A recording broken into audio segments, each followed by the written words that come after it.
appeared before the Congressional Committee to tell what I knew of activities which might lead to an attempt to set up a fascist dictatorship. The potential for the disastrous rise of misplaced power exists and will persist. The very word secrecy is repugnant in a free and open society.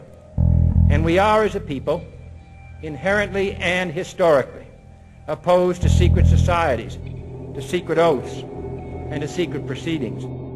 President Bush signed a formal agreement that will end the United States as we know it. And he took the step without approval from either the U.S. Congress or the people of the United States. The secret organizations of the world power elite are no longer secret. It's known as the Bilderberg Group. Could their objective be world domination?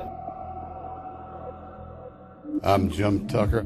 I've chased Bilderberg for 30 years. I'll never give up the chase. Bilderberg plan for the whole world is nothing less than world government. I'm not comfortable with that at all. Who elected these guys to run the planet? They are the elitists. They feel they should run the world for their own selfish interests. Now we can see a new world coming into view. A world in which there is the very real prospect of a new world order. Bilderberg is making great progress toward a world government, and only an educated, informed public can stop them in their tracks. David Rockefeller admits in his own memoirs that he wants to destroy the United States. Right. He's a traitor. It's good to be back at the Council on Foreign Relations. As Pete mentioned, I've been a member for a long time and was actually a director for some period of time. I never mentioned that when I was campaigning for re-election back home in Wyoming. Let us never tolerate outrageous conspiracy theories.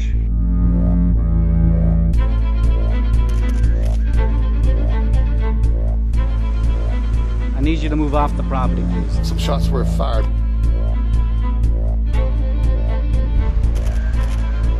There's Bilderbergers right there. The Trans-Texas Corridor is a vital part because we stop here in Texas. We stop the New World Order right here in Texas. This thing started here. And to save this country, we kill this damn thing here.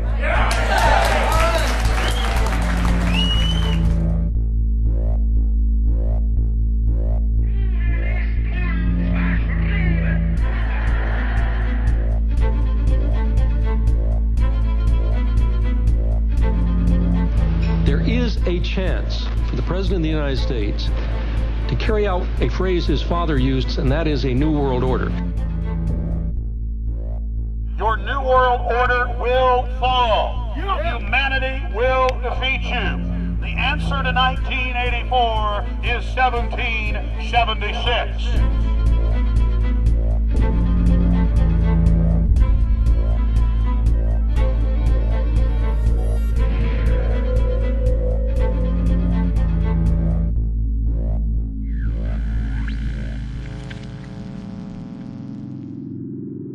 In the near future, Earth is dominated by a powerful world government. Once free nations are slaves to the will of a tiny elite. The dawn of a new dark age is upon mankind. Countries are a thing of the past. Every form of independence is under attack, with the family and even the individual itself nearing extinction. Close to 80% of the Earth's population has been eliminated. The remnants of a once free humanity are forced to live within highly controlled, compact, prison-like cities. Travel is highly restricted. Superhighways connect the megacities and keep the population from entering into unauthorized zones. No human activity is private. AI supercomputers chronicle and categorize every action. A prison planet dominated by a ruthless gang of control freaks, whose power can never be challenged. This is the vision of the global elite, their goal. A program of total dehumanization, where the science of tyranny is law. A worldwide control grid, designed to ensure the overlord's monopoly of power forever. Our species will be condemned to this nightmare future unless the masses are awakened to the New World Order master plan and mobilized to defeat it. Erected by a secretive group, the Georgia Guidestones are a testament to the elite's plan for a world religion, global laws, with a global court and army to enforce it. And set in stone, it is written that the population never rise above 500 million.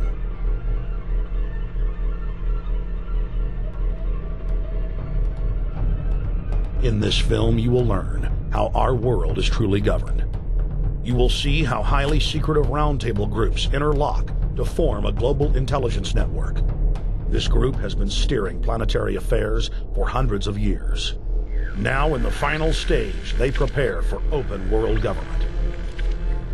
A goal tyrants throughout history have lusted after.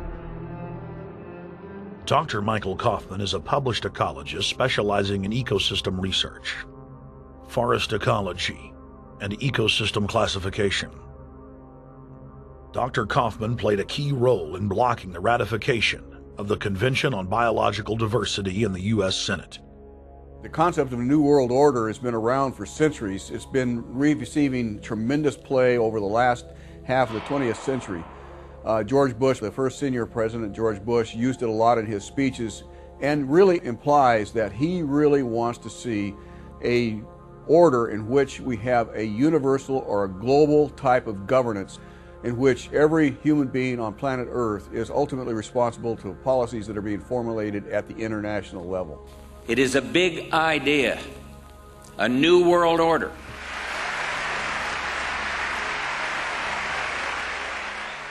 President Bush said that the New World Order was in tune, and that's what they were working for. The UN is part of that government. They're working right now very significantly for a North American Union. That's why there's a lot of people in Washington that don't care too much about our borders.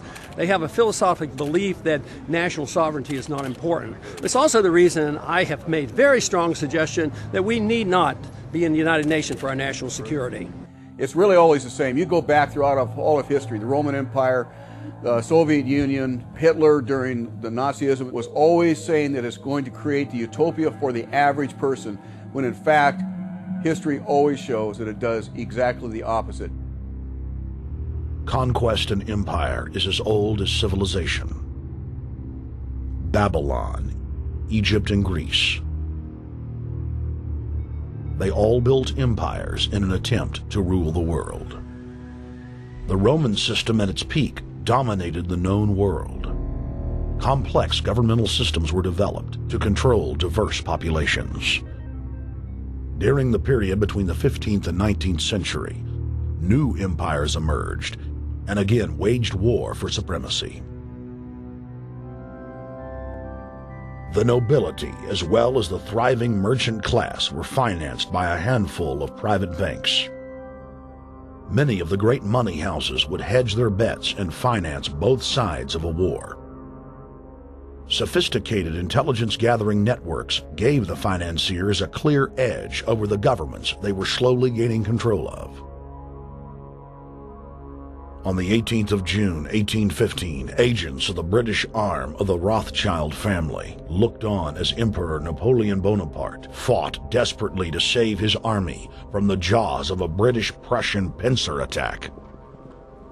A Rothschild agent was able to get the news of Napoleon's defeat at the hands of Lord Wellington to Nathan Rothschild a full 20 hours before the news reached London. Nathan, the head of the British arm of the Rothschild family, put out the rumor to the London Stock Exchange that Napoleon had won the war. Stocks plunged by 98%, and Rothschild was then able to buy up the entire British economy for pennies on the pound. When the news of Napoleon's defeat finally arrived, stocks soared. Britain was now the undisputed ruler of Europe, and Rothschild ruled England. The already dominant British Empire grew even more aggressive. Her troops and bureaucracy spread across the globe. The sun never set on Britannia's holdings. The banking cartel funded, in fact, since about 1800, they have funded both sides of almost every war. And of course, they're getting the interest off of the loans that they've given the various governments and the wars that they have actually helped stimulate and create.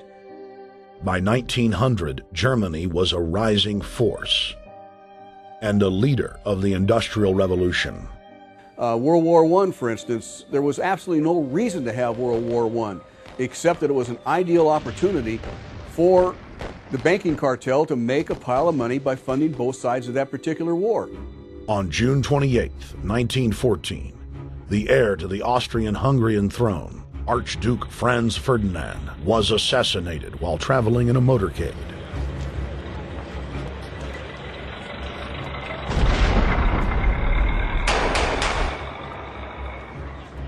The Black Hand, a Serbian secret society with connections to French and British intelligence, took credit. World War I had begun.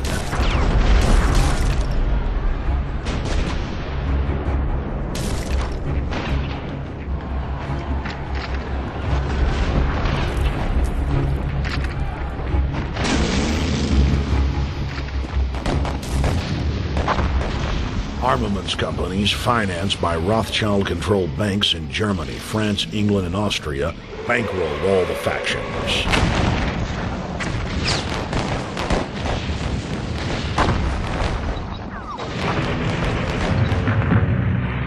At least 20 million were killed in the war. It was a conflict so terrible the people vowed to never fight again. They dubbed it the war to end all wars. Question is, why did they want war? Well, first of all, is money and power. But secondly, they wanted to create the League of Nations. They had this in their plans all along, and as a consequence, once the war was over or about to be over, they began to formulate this idea of a League of Nations so this would never ever happen again. Hundreds of years of practice made the British experts at hiding their empire behind puppet governments and councils. In the name of stopping all future conflicts, they proposed that countries would join a League of Nations. Their true intention was for the League to serve as a framework for world government. President Woodrow Wilson, who had spearheaded the establishment of the private Federal Reserve System in the United States in 1913, strongly supported the establishment of the League of Nations. Woodrow Wilson was a very naive president. He was basically a college professor that was grafted into this whole system. The League convened in Paris in 1919, but many nations recognized it as a threat to their sovereignty and refused to join. Frustrated by the U.S. Congress blocking the League of Nations, British intelligence, with the help of the Rockefeller family, set up the Council on Foreign Relations in New York City in 1921. The Council recruited the best and brightest of American life to support the growth of the Anglo-American Empire. The CFR's stated mission is to abolish all nation-states in favor of an all-powerful world government administered by a tiny elite. By 1930, the promoters of world government had split into two interlocking camps: the Fabian socialists centered in London, and the fascists based in Italy and Germany. National Socialism will use its own revolution for establishing a new world order. Adolf Hitler. Supporters of the fascists in the United States and England believed that the military should be used to quickly transform the world into a new world order, while the more sophisticated practitioners of globalism stated that incrementalism was the sure path to world domination. Congressional Medal of Honor winner Major General Smedley Butler went public in 1934, exposing an attempt by the robber barons to launch a military overthrow of the United States. The war hero testified to the McCormick-Dickstein Committee in Congress that some of the most powerful men in America had tried to recruit him to lead a military coup so they could set up National Socialism in the United States.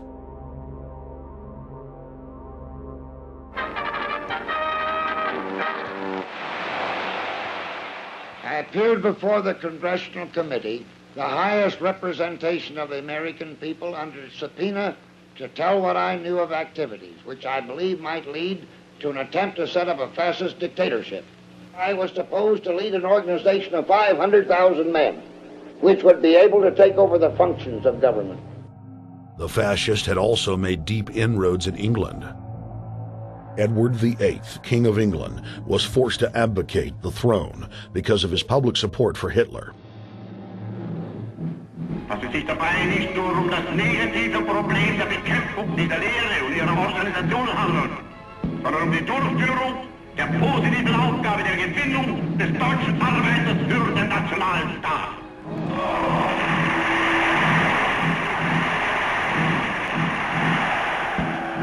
Though the German-led fascist camp was strong, the Fabian Socialist bloc was able to maintain control of the U.S., Russia, and England.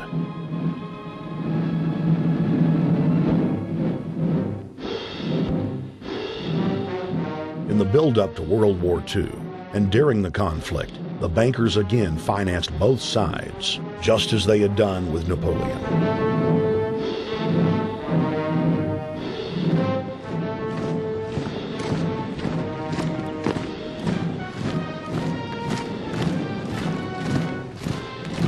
With the rise and fall of the Third Reich, Europe lay in ruins.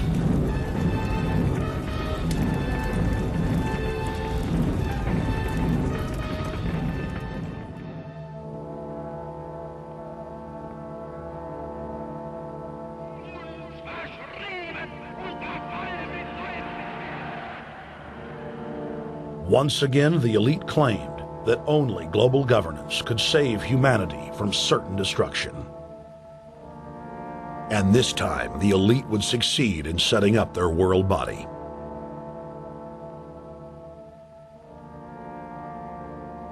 In April of 1945, at the Presidio Naval Base in San Francisco, the United Nations was founded by the victors of World War II. The United Nations complex was then built in New York City on land donated by John D. Rockefeller. Shortly after the elite established the United Nations as their base in the United States, the newly formed World Council quickly began work on the next phase in their plan, the incremental formation of continental superstates. The first step in their trilateral plan was the creation of the European Union. Unifying Europe had been tried many times and was extremely unpopular. Where Napoleon and Hitler had failed to accomplish their goals using force, the globalists would succeed using stealth. The British spearheaded the formation of the Council of Europe on May 5, 1949. The Treaty of London claimed to only establish trade ties between European nations, like NAFTA or GATT in North America. Its true intention was the formation of a European superstate.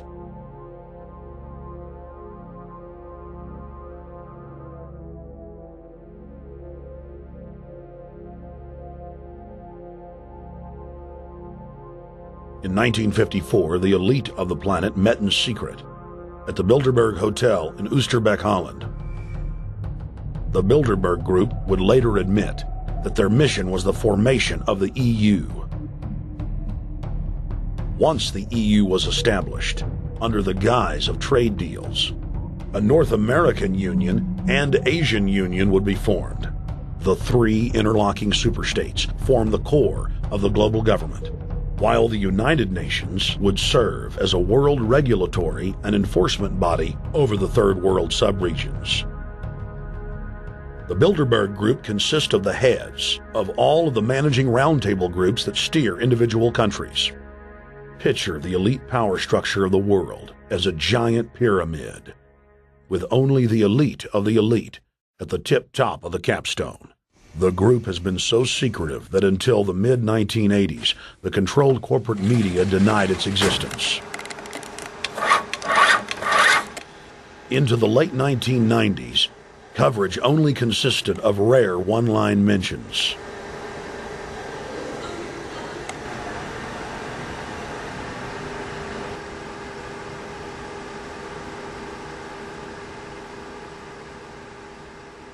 With the rise of the alternative media, their stranglehold on information has begun to slip.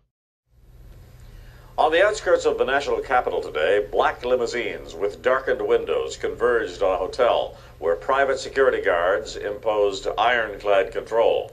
The limos carried royalty, political power brokers, and industrial titans to a secret meeting that will last all weekend.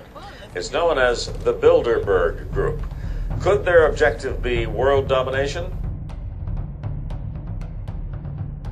Every 4 years, Bilderberg meets in North America, and in June of 2006, we decided to travel to Ottawa, the capital of Canada. The site of Bilderberg.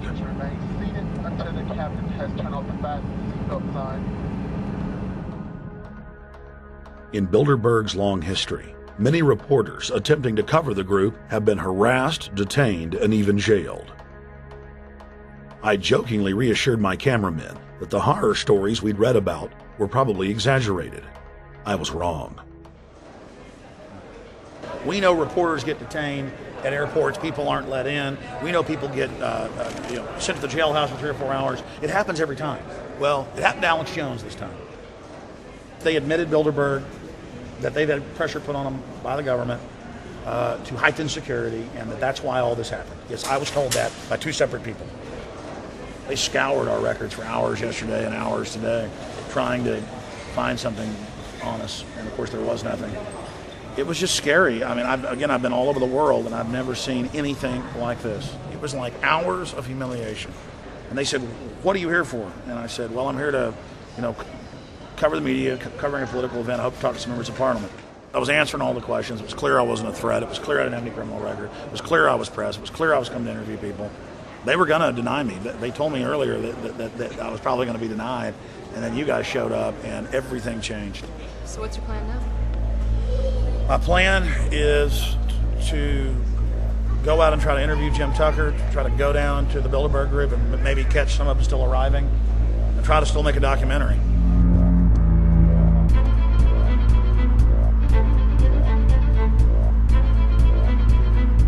So instead of being here at 8 a.m. in the morning when the Bilderberg Group attendees, the 100 elite of the planet, start showing up, we're going to be getting here about 3:30 or so, and we'll see if we can catch any of the elites coming in.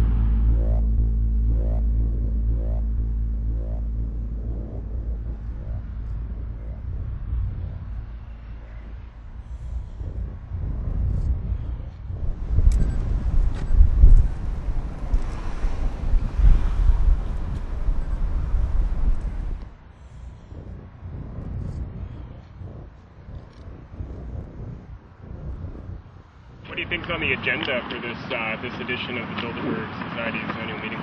They're debating the attack on Iran. They're talking about how to take out Hugo Chavez. They're talking about how to get their American Union in that destroys Canadian, U.S., and Mexican sovereignty. So we're talking about the death of Canada is what's happening in there right now. The death of your sovereignty is happening in there right now. CNN has even reported that these individuals have put out the policy reports through the Council on Foreign Relations that writes their scholarly white papers to end the United States, to end Canada, and to end Mexico. About 10 have come in. They've been coming in slowly in typically big black cars with what appears to be bulletproof glass, and we've got a few pictures of some of the people. We're being kept well back from the building by an awful lot of security people, but there'll be more security as this thing develops. Again, just a reminder to stay off the property, okay? I am. This is the line. We checked with the city. Thank you. Yeah. Okay. That's the ex-president of Ireland? Maybe? Okay, Danny will know. I came here from upstate New York. I booked a room way in advance. When I checked in at 10 o'clock at night, they told me I had to be out at 8:30 in the morning. And so, of course, I complied to what they wanted. I wasn't happy about it because I had been tired. I drove quite a long way. Then I went down to have something to eat, and I just saw a bunch of security here, and I was wondering what was going on, and I asked questions. And they said they were having a wedding or they were having some sort of reception. So I decided to ask a couple more questions because I thought it was kind of weird.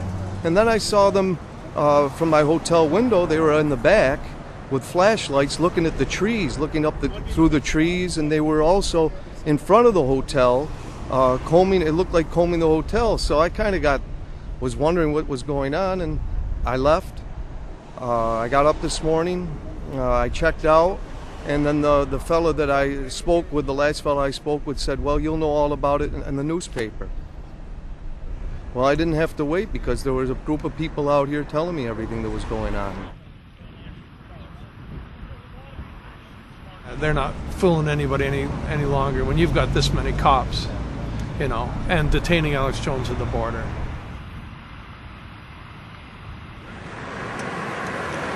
Get them on both sides. Yeah, you crook. Yeah, you're gonna go to jail like Ken Lay. Oh yeah, there's one right there. Hi. Hey, we're not your property. We're not your slaves. We're gonna defeat the New World Order. The New World Order is gonna be defeated. You realize that? I'm glad you do. Always does throughout history.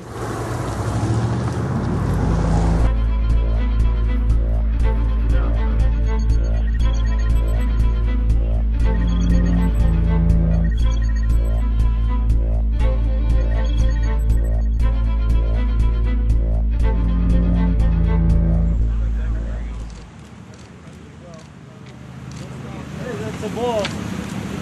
Boss is leaving. Etienne Davignon is the honorary chairman of the Bilderberg Group, as well as the head of its steering committee. The committee he heads selects and invites each year's attendees.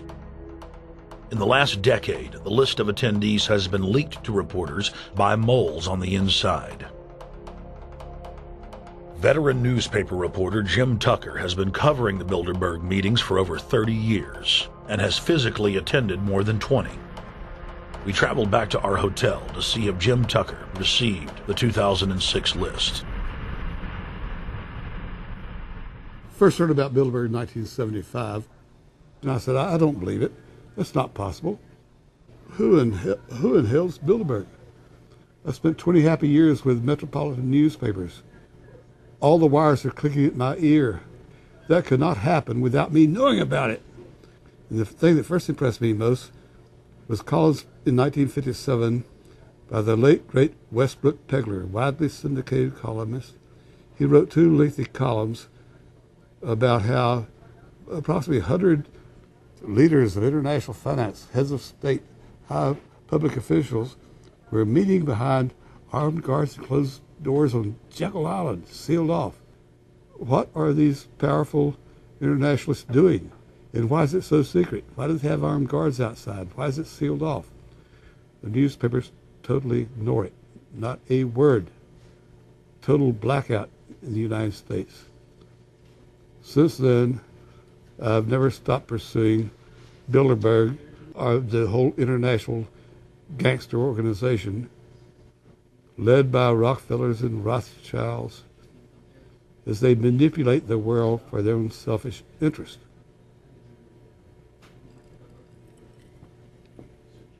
Jim, you've been waiting on the list. You normally get it on the first day. You haven't gotten it. We're told it might come in today. How important is that list? It's absolutely essential, although identifying people outside, as we always do, is important too, to find out who is not on their own list. In recent years, someone from Europe has sent a machine copy with a letterhead and so forth without identifying himself. So far, I haven't heard from him.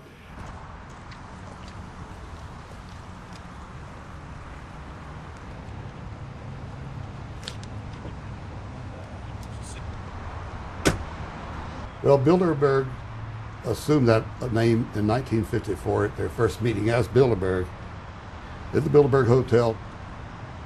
It's a little bit like Shakespeare's As You Like It.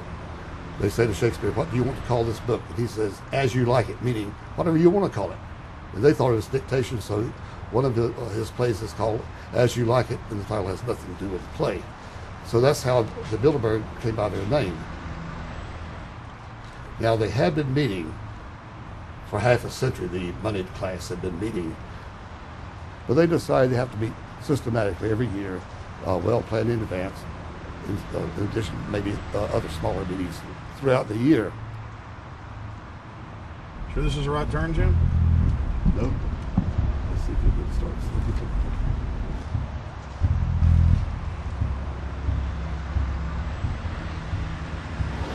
This is the global government. They are setting the world agenda. Inside right now, they're deciding on whether or not there will be a war with Iran. They're deciding whether or not taxes will increase, whether oil prices will be suppressed or increased. There's much more on the agenda that we'll be finding out in the fullness of time. But those are 3 items that are heavy on their list this year.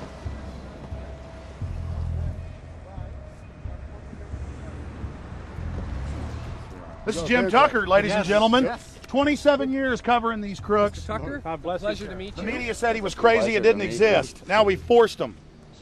120 of the world's most powerful men, heads of state from Europe, high officials of the United States government, Treasury, White House, state, defense. They're setting the world agenda now. The reason they want secrecy is because they're doing evil. Evil is done under the cover of darkness. Good works are done in the sunshine.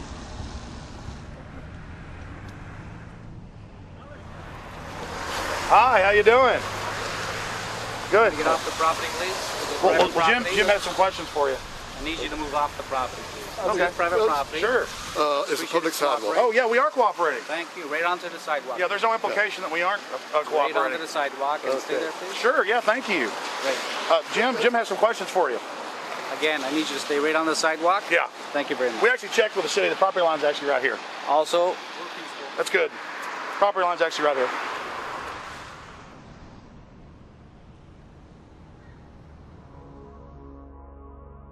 We are on the verge of a global transformation. All we need is the right major crisis, and the nations will accept the New World Order. David Rockefeller. It's David Rockefeller, and they're going black at the beyond the hotel, and they had no bodyguards. One of my friends shouted, "Hey, Rockefeller!" and he turned back, and he was afraid. My name's Rene. I'm from Manitoba. Drove about 26 hours to get here, just to show that I'm against the Bilderbergers, just to fight for my freedoms, fight for my rights, make sure that my children can grow up in a free country.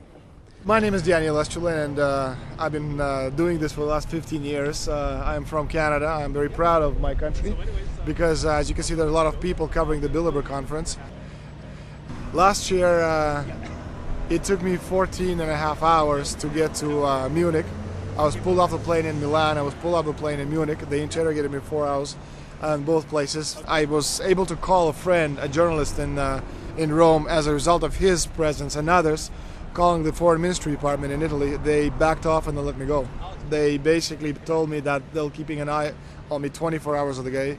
The little hotel where we were staying at, Jim and I, out of the 20 rooms, 6 were occupied, 3 by the CIA and 3 by the German Secret Service. That's how serious these people are, and that's how afraid they are of actually what we may be able to reveal and what we actually do reveal publicly about the Bilderberger intents.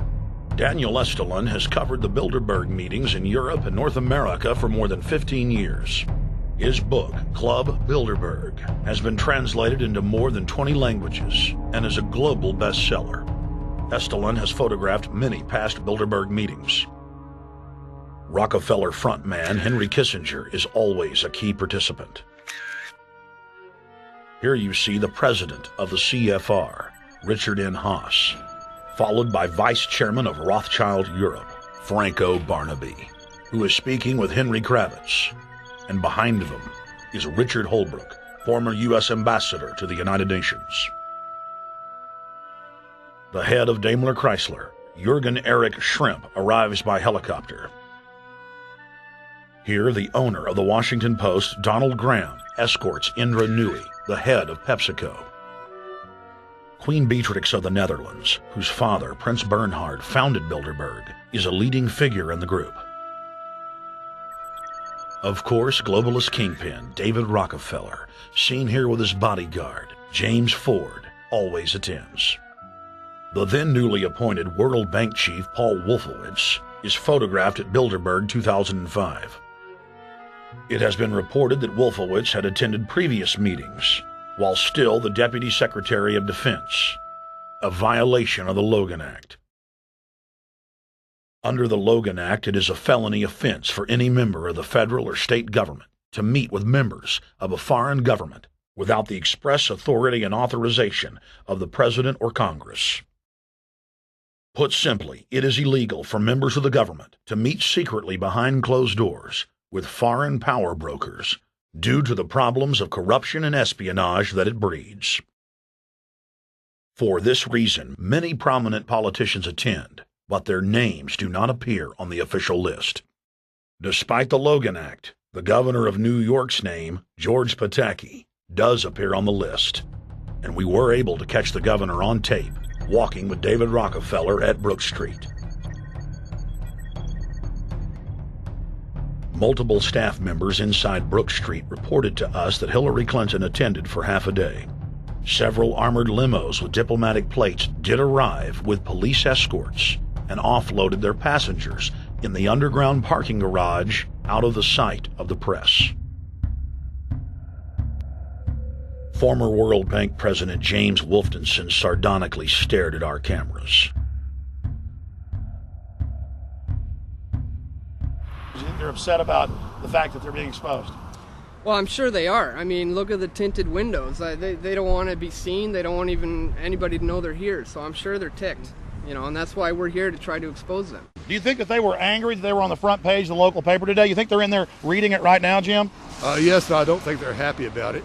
They prefer nothing at all, no publicity. They prefer absolute secrecy. Yeah, you better look away. We're not your slaves. You don't own me.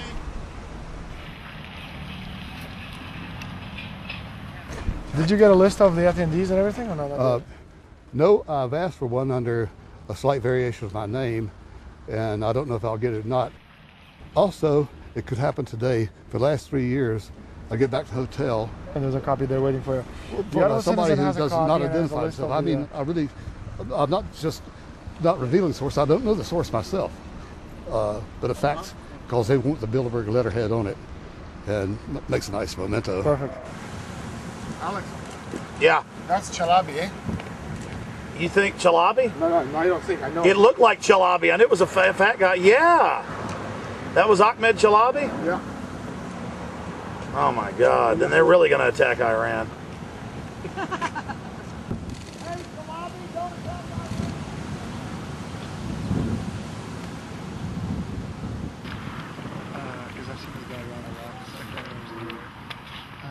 This guy is too president. I have it. It's S, scanning Adrian Woolwich, Maria Monti. Over the last couple of years, they've been reeling with the amount of leakage that they've been experiencing, so it's getting harder and harder. But again, it will never get too hard for us because of the sources that we have inside are top-notch sources. People who are actually working for them, the Secret Service, the second layer, people in the Bilderbergers, the clerks, the administrative office, they are there. They are our eyes and ears, and every time there's something out, we always get the information. That's Francisco Pinto Balsamao. I think that's the Queen. It's the Queen. Yeah. Oh my God, you can't kiss her hair. You see her? Yes. Oh my God. The Queen of Holland. What usually happens, the Secret Service guys who are protecting the Bilderberg delegates, the staff, the cooks, the chefs, when they actually get to see and to hear what some of these nasty people are talking about, they're the first ones to look for us and the first ones to make sure that we get the information from the meeting. We're very rigorous with information that does come out. We double, triple, and quadruple confirm the sources, make sure that all the information checks out. A lot of the stuff, the Bilderbergers have planted information, make sure that this disinformation nullifies the accuracy of the reporting, which is why we never publish the first thing we hear.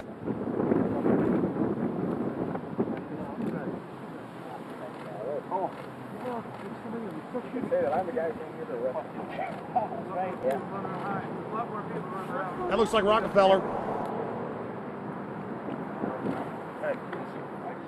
The decisions that these people take, again, they not only decisions affect business community, they affect politics, business, environment, across the entire spectrum. And these decisions are made and taken by a very elite group of people behind closed doors this year at the Brook Street Hotel.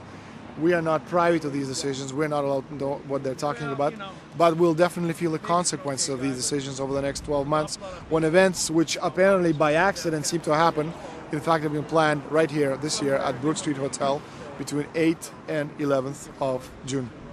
What does it do when you get 120 of the most powerful people in the world getting together to have meetings with government officials? I mean, that's amazing.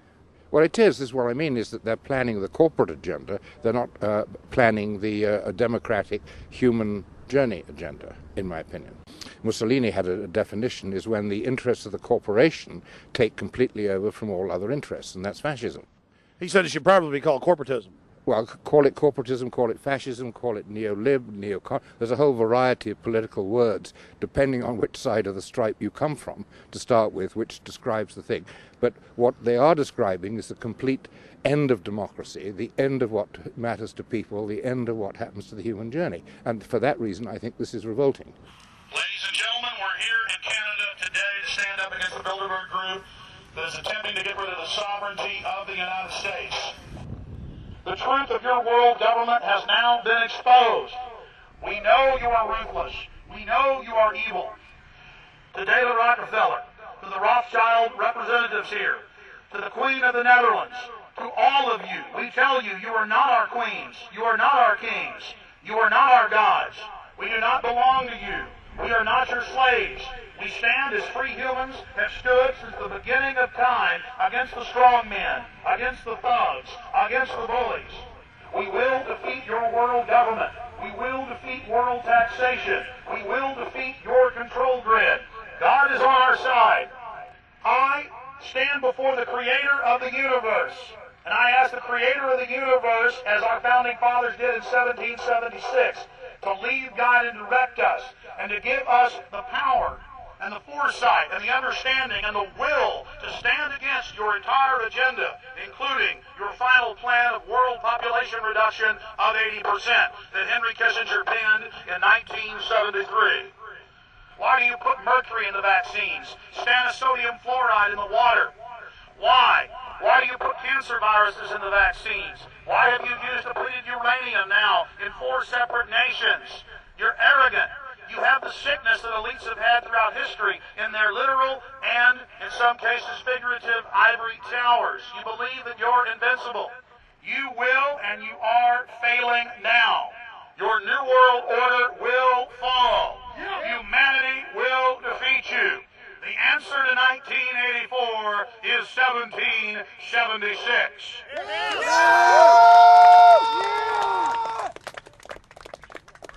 Bilderberg is an elite organization, and the way it works, the protocol of the meetings is the staff, after they're vetted out, they're told exactly how they're supposed to behave themselves, meaning that they can never address the attendees, they can never speak to them unless they're spoken to first, they can never look them in the eye. They have to approach them from the right side, the people who are right-handed, and from the left side, the people who are left-handed. They can never look them straight on. And needless to say, all the information that is being spoken during the conferences is under no circumstances allowed to come out. That's what they're told. They're threatened with not being able to find another job anywhere in the sector if they reveal any information to the press.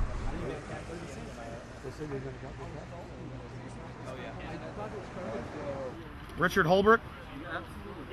Ambassador Richard Holbrooke thought the peasantry wouldn't recognize him if he took a stroll off the grounds of Brook Street.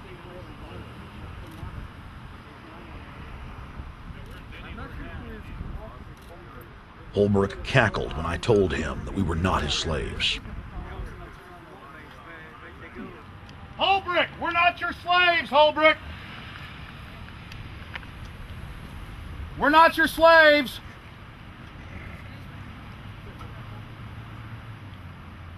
Holbrooke, we don't belong to you. We're not your property. Get back on the sidewalk. We're free humanity! Yeah, there he goes. Howard. They love it. They love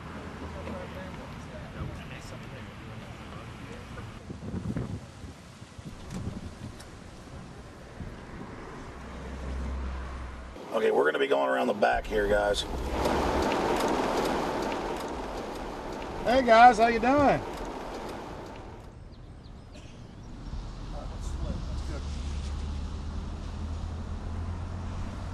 There are several rings of security service. The American delegation at every Bilderberg meeting is usually protected by the CIA and a special division of the US Army. The British delegation is protected by the MI6. Israelis usually are protected by the Mossad. The Ottawa police, in this case, working for the security, they have very little, actually they don't have any information at all on what the meeting is about. They didn't know who the Bilderbergs are. Then there's an elite private firm protecting the perimeter, doing all the dirty work, such as shooing off the photographers and bothering the protesters. But, you know, that's like piddly stuff. All the heavy stuff is done by the security service, such as the CIA, MI6. Some years ago, my legs were a little bit stronger than they are now, and I'd crept over a fence under cover of darkness and approached. The cops started yelling and pointing at me, so I ran with speed I didn't know I still had, and some shots were fired, but they were far above my head. I mean, they were intimidating, but they were not really trying to kill me. Not when sharpshooters are fired far above, 20 feet above your head. Bilderberg was founded by David Rockefeller and the Rothschilds of Britain and Europe. They're still the main powers. Baron Evelyn D. Rothschild, a male, attended for many years. Rothschild is still represented. You'll see them on the list of participants. Somebody representing the Rothschild Group. They are the main powers behind Bilderberg. The Dutch Royal Shell is part of the Queen's fortune. Of course, the Rockefellers have always had heavy oil interests. That was the original source of their old money from the old man. Jim just got the official Bilderberg letterhead list from his mole inside the Bilderberg Group. Let's go look at it. Wall Street Journal.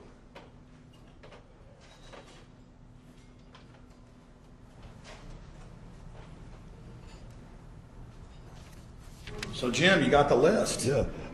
Did we identify Wolfowitz as being here because he's not on the list? No, we positively identified Wolfenson. Yeah, he's on the list. Yeah, there's Wolfenson right there, James Wolfenson. But aren't there always people who aren't listed? Yep. Over the years, we've identified like sometimes one, sometimes three people who are not on their own list who have attended.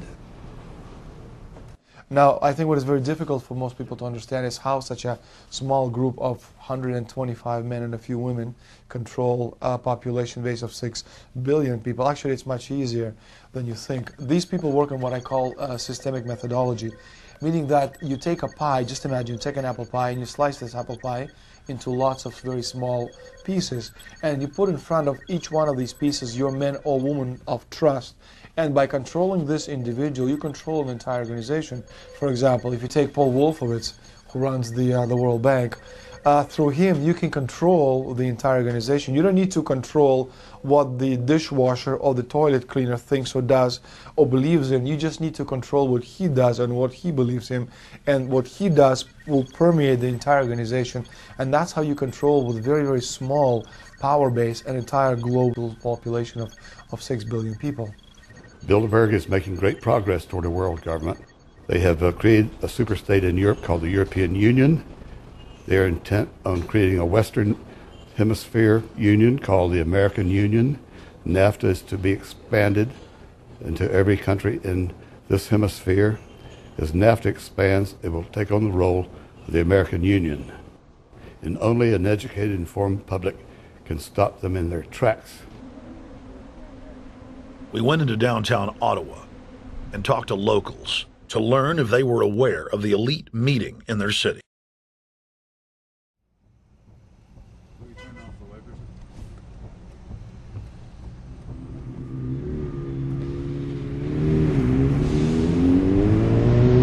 Hey guys, attention just for a second. I just need to tell you that a group just met here in Canada and they're trying to get rid of your sovereignty, merging you with the U.S. and Mexico. See, it's not funny, I'm serious. And your news isn't going to tell you about this. This is deadly serious, so I'm just letting you know and I'm telling you about it. As they say, they are the guys that run the world. They make the decisions for we, and we just carry it out. Sir, did you hear about the Bilderberg Group meeting here in town, the 120 most elite people in the world? No.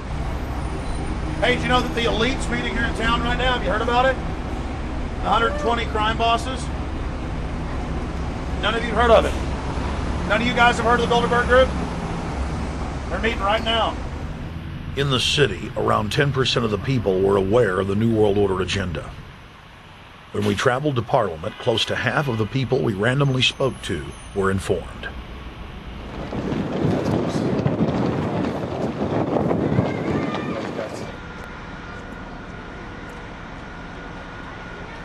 Ma'am, what did you say about the American Union? It's going to end up happening. We don't want it, but it's going to happen. Why do you think? Because the Bilderberg Group runs the world. You have the Trilateral Commission that's also part of the Bilderberg, which is the United States, Europe, and Asia. But most of this is public knowledge. Nobody wants to believe that there are conspiracies, that world leaders are already elected before they're voted on. So here we know that Bernard Lord is part of the outer circle. I was surprised to read that Harper addressed the group in 2003 because my understanding was nobody gets into politics without becoming part of the Bilderberg Group. And then you find out afterwards that that is the case, that they have... Well, yeah, Bill Clinton went there in 91, George Bush Sr. back in like 85. And Blair, same thing.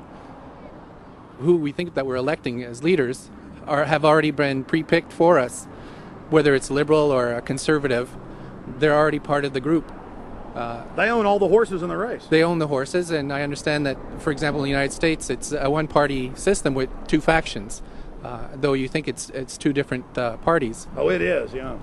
So it's like Bill Clinton constantly vacations with the Bushes, and they call him their son, and they actually staged all that in '92, and all that's come out. It's just all staged. They're not going to let trillions of dollars slip through their hands. The good news is people are waking up, though. When you read human history, when you study it, all you see is elites trying to dominate, subterfuge, Machiavellian backstabbing, and somehow in the last 50 years they convinced Westerners that the government's fine, can do no wrong, trust them. How did this happen? It's easy to lead sheep. I mean, people just follow. They don't want to believe these things will happen. No way. We'll just follow along with the norm. That's all. It's just makes it easier for everyone. What's your view on losing Canada's sovereignty? I like this country to stay as it is, and I love the United States to be there. Back in Austin, the capital of Texas, the public was frighteningly unaware of the nation's peril.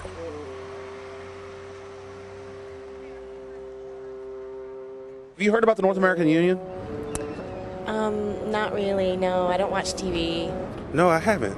Interesting. I was not aware of that. I don't know exactly what you mean, so... I don't think there's going to be a merger of the three nations. No, I have not. No. No, I didn't know this was happening, so... Yes, I have. Oh, you have heard about it? Yes. After that big rally the other day, don't know about it? I don't know about it. No, I have not. Have you heard of the European Union? I have, yes. Are you aware of the European Union? Oh, yeah, of course. Have you heard about the European Union? Heard about them. Do you know about the European Union? No. Europe, 15-member group expanding. A what? 15 nations of Europe merging in 2000. Whatever. For over 50 years, the Bilderberg Group constructed the European Union by stealth under the guise of trade deals. Now the elite are using the same secretive program to complete the North American Union. But this time, superstate integration is on the extreme fast track. International agreements like NAFTA, GATT, and APEC were just stepping stones in the formation of the NAU. The North American Union was officially born at Baylor University in Waco, Texas, on March 23, 2005. The leaders of the United States, Mexico, and Canada told the press that they were only meeting to discuss trade. It soon leaked that a secret meeting had been held during the Security and Prosperity Trilateral Summit. The three governments had refused to release the secret agreement to the people. In September of 2006, their treasonous operation was blown wide open. From September 12th to September 14th, in Banff, Canada, hundreds of elected and appointed government leaders from Canada, Mexico, and the United States met in secret. On the last day of the conference, someone inside the secret North American Union Forum leaked the agenda. The front pages of newspapers across Canada carried the story. The Judicial Watch Foundation submitted Freedom of Information Act requests to obtain the full agenda and minutes of the secret assembly. Many federal agencies refused, citing national security. The foundation finally succeeded and did receive thousands of pages of documents. The documents marked unclassified are the blueprints of a shadow government ruling by bureaucratic and executive fiat. The pages chronicle an already operating North American Union. Transportation, law enforcement, agriculture, regulation, banking, manufacturing, construction, education, immigration, and even the military are being merged with no input from the people or their elected representatives in Congress and Parliament. One of the first items on their agenda was to stress how important it was that their plan, quote, be carried out by stealth. The controllers also talked about exploiting the public's fears of climate change to push a continent-wide tax to fund the new government. Globalist tool Robert Pastor is incessantly paraded on the world stage as the man behind the North American merger. When he testified before Congress, he pushed the idea of a continental security perimeter that erases national boundaries and merges the security apparatus.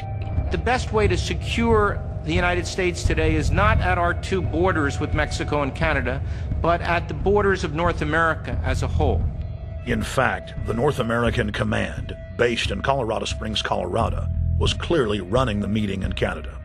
For the past decade, the Pentagon has been training with Mexican and Canadian forces and has openly discussed using them inside the United States for disasters and to quell domestic unrest. There are already over 100,000 non-U.S. citizens serving in the U.S. Armed Forces. The Pentagon is now expanding its recruiting centers in Mexico, the Philippines, and Eastern Europe. Big city police departments nationwide are lobbying to change laws so they can recruit non-citizens to join the police force. What we are witnessing is a Red Dawn scenario in slow motion. Tyrants throughout history have brought in foreigners to oppress their domestic populations.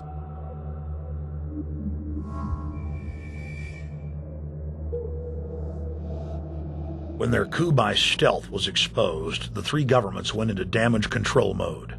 The Security and Prosperity Partnership quickly staged a show summit that was held in Ottawa, Canada in February of 2007. It is the only way that we can achieve security and prosperity for our people is through this cooperation. We actually occupy one physical space, the North America. We've also had a chance as foreign ministers to talk about how we cooperate in the region and indeed in the world. Protesters who were upset about losing their countries and freedoms were not tolerated. A couple of weeks ago, an Al-Qaeda supposed whatsoever. The Security and Prosperity Partnership has been signed without any sort of parliamentary debate. Globalist publications have been open with their frustration that the population has not bought their latest PR stunt. As integration inside the European and American unions accelerates, the superstates themselves are being merged. On April 30th, 2007, a summit was held at the White House. The Security and Prosperity Partnership's secretive approach had alarmed the public. So this time, President Bush, German Chancellor Merkel, and EU Commission President Barroso hid their treachery in plain sight. Thank the Chancellor and Josie very much for the transatlantic economic integration plan. And for that too, we need to develop a common market, common standards. So this is indeed a very important agreement, an agreement that also brings with it a transatlantic economic council to be a permanent body with senior people on both sides of the Atlantic that will look at all those issues in a concrete manner, in which way we can make it move forward. The BBC reported that the US and EU had agreed on a single market.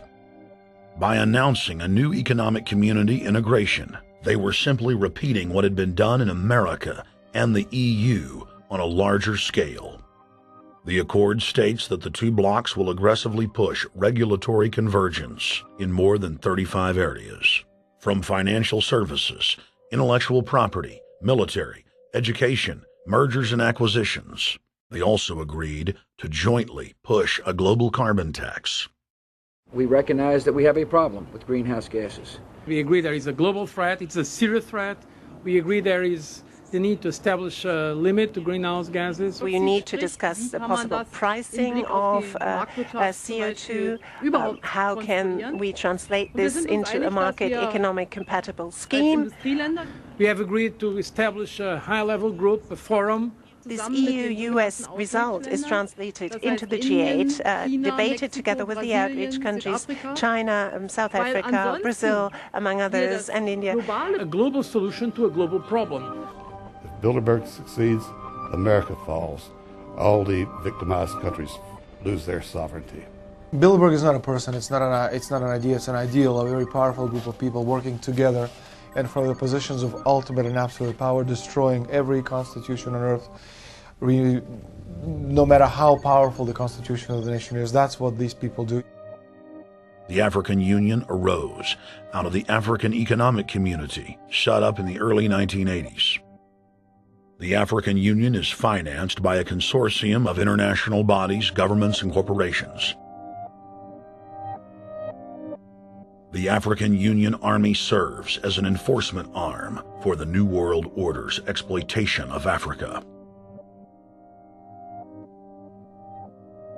In Asia, APEC and ASEAN have announced plans to form the Asian Union, consisting of Asian and Pacific nations, having more than 3 billion people within its borders. APEC will become the Asian Pacific Union, and the world is to be divided into 3 great regions for the administrative convenience of the world government in which the UN is to evolve. As the unions form individually, they are simultaneously merged to form the first planetary government. They're trying to destroy every nation on earth which is trying to promote progress, because these people basically they're landowners. They don't need progress because they control the land.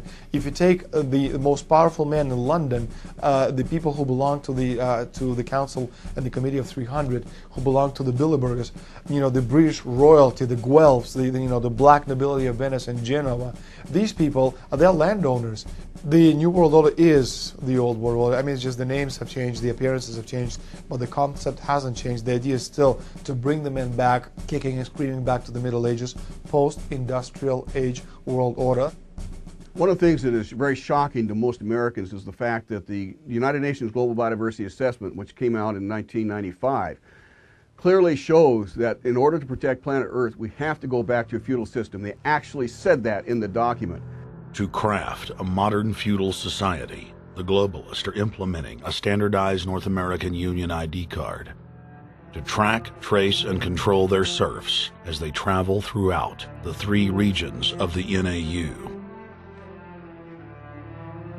Building on the massive displacement of humanity caused by globalization, the New World Order is rapidly constructing the physical infrastructure of the North American Union, the NAFTA Superhighway Control Grid. I'm Arthur Peterson, Colonel retired in the Army.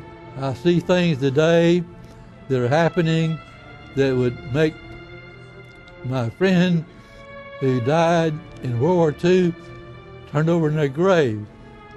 To think that people would even consider confiscating land of farmers and ranchers and taking their homes away from them to turn it over to a foreign company in Spain, which was controlled by Don Carlos, I understand, a notorious socialist, and they get the tolls on Texas land for 50 years. The proposed Trans-Texas corridor would be a patchwork of superhighways and railroads stretching 4,000 miles from the border of Mexico, cutting through Texas to Oklahoma. A lease has been signed that would make Texas Highway 121 a toll road. A private Spanish company won the bid to build and collect the tolls for the next 50 years. These deals with private companies are being negotiated largely in secret, and many state lawmakers are worried taxpayers are being sold down the road. Critics say it's a threat to our national security. It's part of a plan for a North American integration being carried out by government and corporate elites without congressional or voter approval.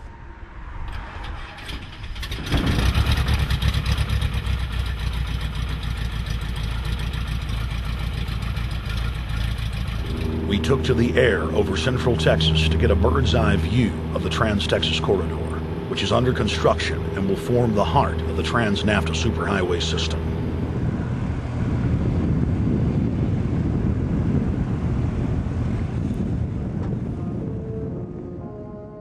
History repeats itself. 2,000 years ago, all roads led to Rome. Rome constructed and maintained more than 10,000 miles of roads throughout its empire. The roads were used to project Roman military power, to control commerce, and to bind the nations and peoples they ruled. Rome also demanded tribute. Roman subjects from Albion to Judea were forced to pay a tax to use the roads. The Romans would then use the tax to dominate their subjects. Today's superhighways are a powerful tool in the globalist arsenal. They are instrumental in tearing down national borders and merging nation-states into larger confederations. Foreign governments and corporations are predatorily seizing infrastructure across North America, but nowhere has their attack been greater than in Texas. Texas is the front line. Over 8,000 miles of existing roads and land are being handed over to government-backed foreign companies. Foreign companies buy the legislators, who then turn over complete control to the same foreigners who finance their campaigns. Government power is then illegally transferred to unelected quasi-governmental regional boards that circumvent local governments and the will of the people. The next stage of this world government plan is to have a transportation control, and that is called the NAFTA superhighway, or in Texas called the Trans-Texas Corridor. It confiscates 584,000 acres of land to be transferred into control of a Spanish company which will collect tolls in Texas for the next 50 years, and there's no limit in the amount of tolls that can be collected. More than 80 federal and state highways have been designated as international arteries. The I-35 NAFTA corridor starts deep inside Mexico and travels through the middle of the United States and ends in central Canada. Container ships from Asia dump their cargo on the Pacific side of Mexico. It then travels duty-free by rail to the new Kansas City inland port, now considered sovereign soil of Mexico, in the heart of the United States. Under international agreements, predominantly foreign companies are placing tolls on already existing paid-for roads. Federal, state, and corporate documents show that they will then use the revenue raised to build up the transportation infrastructure of Mexico, not the United States or Canada, so foreign-made products can pour in even faster from Mexico. Revenues raised will also be used to fund the fledgling North American Union and its growing bureaucracy. Bottom line, they're using our own money to enslave us. First of all, they're proposing a North American tribunal, which would be similar to what we have in Chapter 11 of the NAFTA agreement, which is trumped by international law. The U.S. Supreme Court and our Constitution could potentially be rendered invalid, and what we would have is new North American business law that would trump what we have here in the United States. What is also interesting to note that the NAFTA headquarters is in Mexico and controls the United States trade and rules against the United States Congress, and no one seems to challenge it. it's very probable and probably inevitable that our right to bear arms would be challenged in a North American court. So this is just an example of what's happening and what's being proposed. We want to keep our trial by jury system. We want to keep our right to keep and bear arms. We want a system where we have a Supreme Court and not have a tribunal that will be superior to the Supreme Court. In 2005, Cintra, a Spanish-owned company, signed a secret agreement with the Texas Department of Transportation to erect toll roads on existing roads and to toll new roads that were completely paid for by tax dollars. There are people, believe it or not, in Texas who don't know what the Trans-Texas Corridor is. TTC 69, which they'll have the environmental hearing starting this spring on, runs through my part of the state. And there are people over there who have no idea what's fixing to come in their backyard. TxDOT, an unelected state agency, claimed that the agreement with the foreign company was even secret from the Texas legislature. When the truth came out, newspapers across the state called for heads to roll politically. Cintra's response was to have its Australian subsidiary make its first U.S. newspaper buy. Every newspaper they bought was along branches of the Trans-Texas Corridor and had been critical of the toll road plan. The cost of 40 or 50 newspapers is nothing compared to the profits that'll be made. Just Phase 1 alone of the state toll road plan is estimated to raise more than $200 billion in just the first 15 years. And Texas is only a small part of the global panorama. A combine of transnational companies is aggressively consolidating public finance infrastructure worldwide, and the same interests are erecting a world government according to their rules. A literal wonderland of corporate corruption, where governments simply act as vacuum cleaners, sucking up the wealth and resources of the middle class and transferring it to offshore bank accounts, leaving behind a cultural and economic wasteland of easily managed slaves. The whole purpose about the North American Free Trade Agreement is not about trade, it's about control. Control of people. CAFTA is even worse. Control of people. It's not about trade, it's subsidized trade with taxpayers' funds. This thing started here. And to save this country, we kill this damn thing here. To stop it here in Texas, we stop the new world order right here in Texas. Polls consistently show that over 90% of the people are against the NAFTA highway systems and its toll roads. As the people learned of the threat, they got angry and took action. Our ranch is part of the original Spanish land grant, and I would love to not have to give it back to Spain.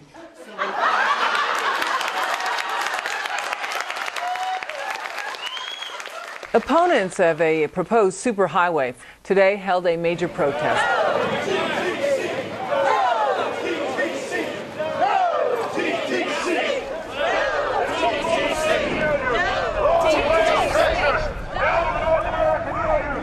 A majority of Texas counties have voted to resist the plan for a North American Union and have vowed to block the construction of its infrastructure. Heck, we already know in a law that was passed by a subservient United States Congress, where practically nobody in the entire Congress stood up and said no, they've already passed a law saying all their driver's licenses are going to be chipped. Well, I'm telling you right now, I'm not going to carry in a driver's license that's got a chip in it so Big Brother can watch everywhere I go and see everything I do. No, no, hell no. No, all of it. No, no. We, the people, own this plot of ground. We, the people, own those trees there. We, the people, own our beautiful Texas, and we are not going to let a bunch of crooks and robber barons take our beautiful Texas away from us. Hell no! Hell no! No, no, no!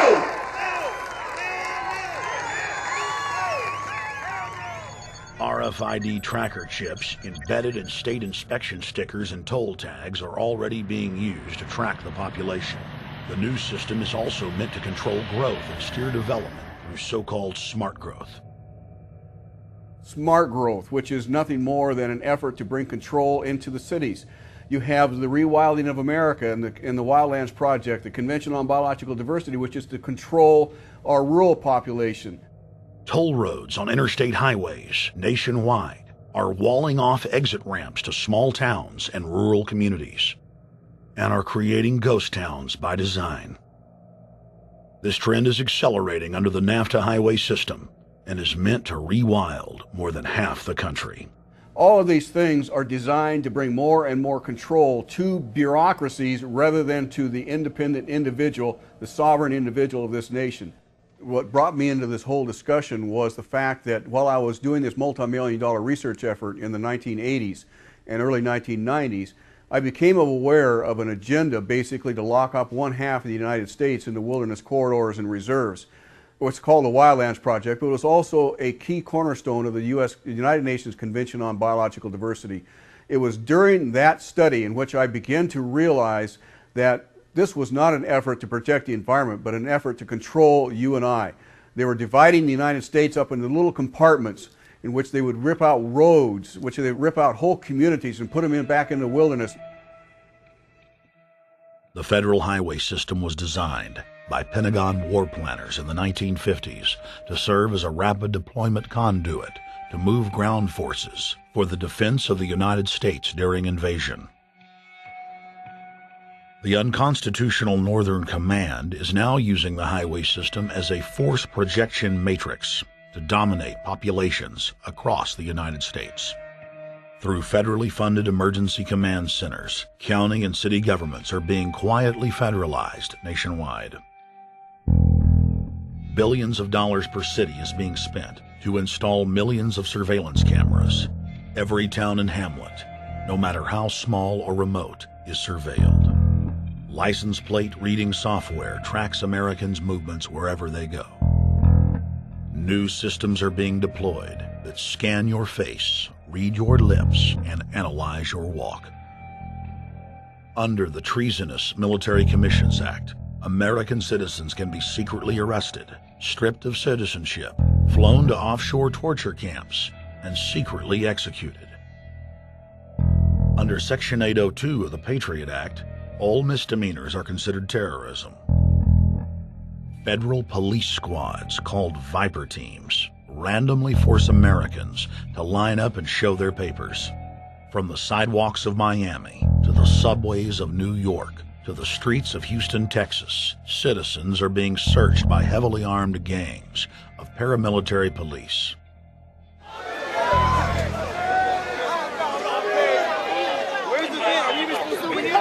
Come on, guys, come in. Yo, can you get that camera off of us, sir? Sir, can you get that camera? United States, First Amendment. All right, but you can get that camera. I'm saying get the camera out of my face. That's what I'm saying. You're on the streets of New York. So what does that mean? I'm saying get that camera out of my face. That's what I'm saying. It's a free country. Fuck wrong with you? It's a free country. Get this damn camera out of my face. Hey, this isn't Nazi Germany. There's no camera in your face. God. Hey, move to Russia, okay? Yo, Sarge. We can have cameras on the streets. I said get it out of my face. Your guy starts cussing at us. I said get it out of my face. That's what I'm saying. It was never in your face.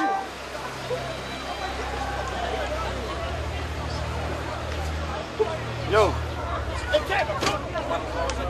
Long before 9/11, the Pentagon was aggressively violating the federal law that bars the military from policing the American people. Coast to coast, for more than 2 decades, teams of troops would just appear out of nowhere and randomly stop cars and search pedestrians. The acclamation accelerated with regular Army searching bags at the Super Bowl and the Kentucky Derby, as well as other high-profile events. Then President Bush signed a Defense Authorization Act, which radically increased the funding for the already bloated shadow government.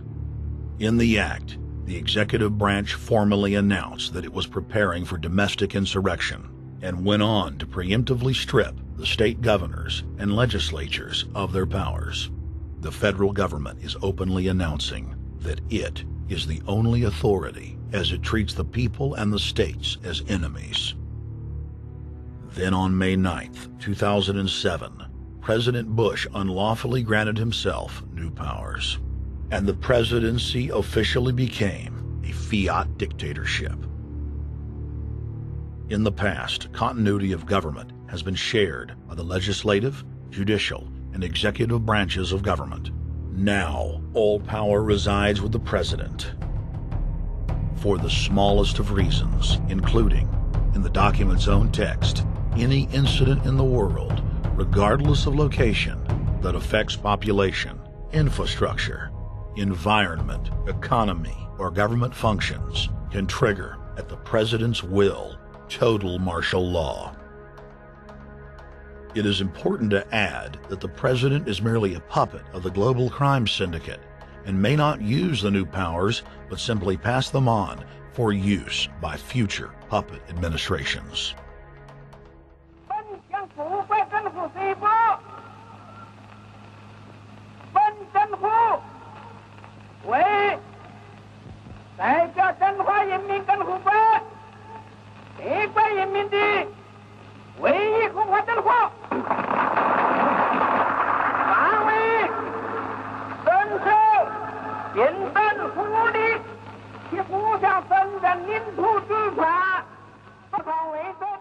Приобретена эта победа.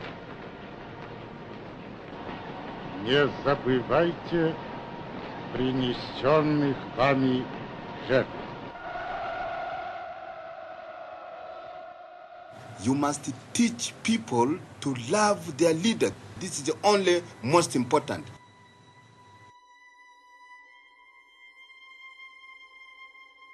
Why don't we learn from the mistakes of our ancestors? Why does humankind find itself bound in a cycle of bloodshed and enslavement? Predatory elites have always rationalized their oppression by claiming that they are superior and have the divine right to rule, when all they really are is a gaggle of ruthless psychopaths, parasitically feeding on the host population until their cancerous movement causes the collapse of the host. There have been thousands of tyrannical governments in history, and less than 10 that can truly be called free. In the 20th century alone, over 150 million people were murdered at the hands of the state. In Russia, the Red Terror consumed the lives of more than 60 million men, women, and children. Hitler's war killed 22 million. During Mao Zedong's reign alone, more than 60 million peasant farmers were killed. And the list goes on. 300,000 innocent civilians killed in Guatemala. More than 2 million souls brutally murdered by the government of Cambodia. 1,500,000 killed in Turkey. 300,000 in Uganda. 800,000 plus hacked to death with machetes in Rwanda. Sadly, there are too many examples of innocent families being exterminated by their governments on an industrial scale to name them all. It is a historical fact that the state is the #1 cause of unnatural death. If you take the 150 million people killed by power-mad government in the last century and divide it by 100,000, the number of souls lost would fill the biggest sports stadium, packed with 100,000 screaming fans, 1,500 times over.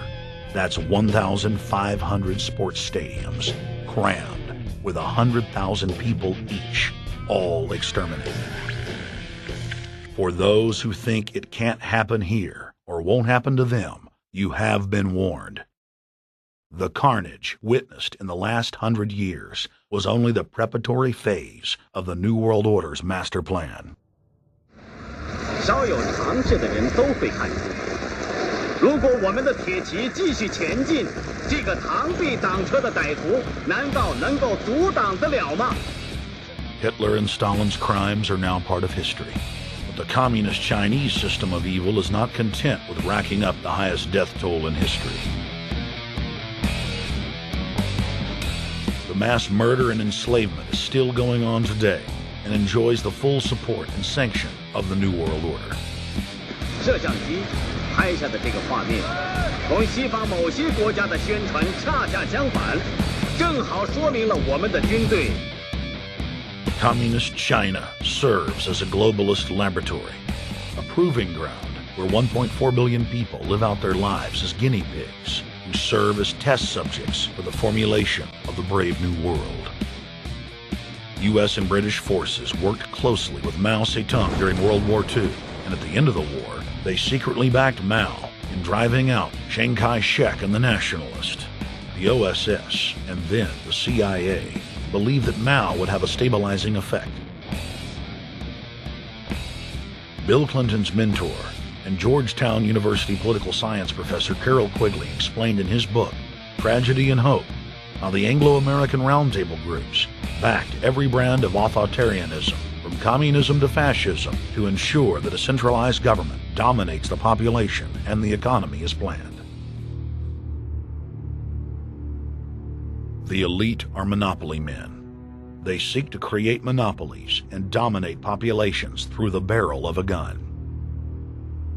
In their writings, the leadership of the New World Order has continuously heaped praise on the corrupt communist Chinese model.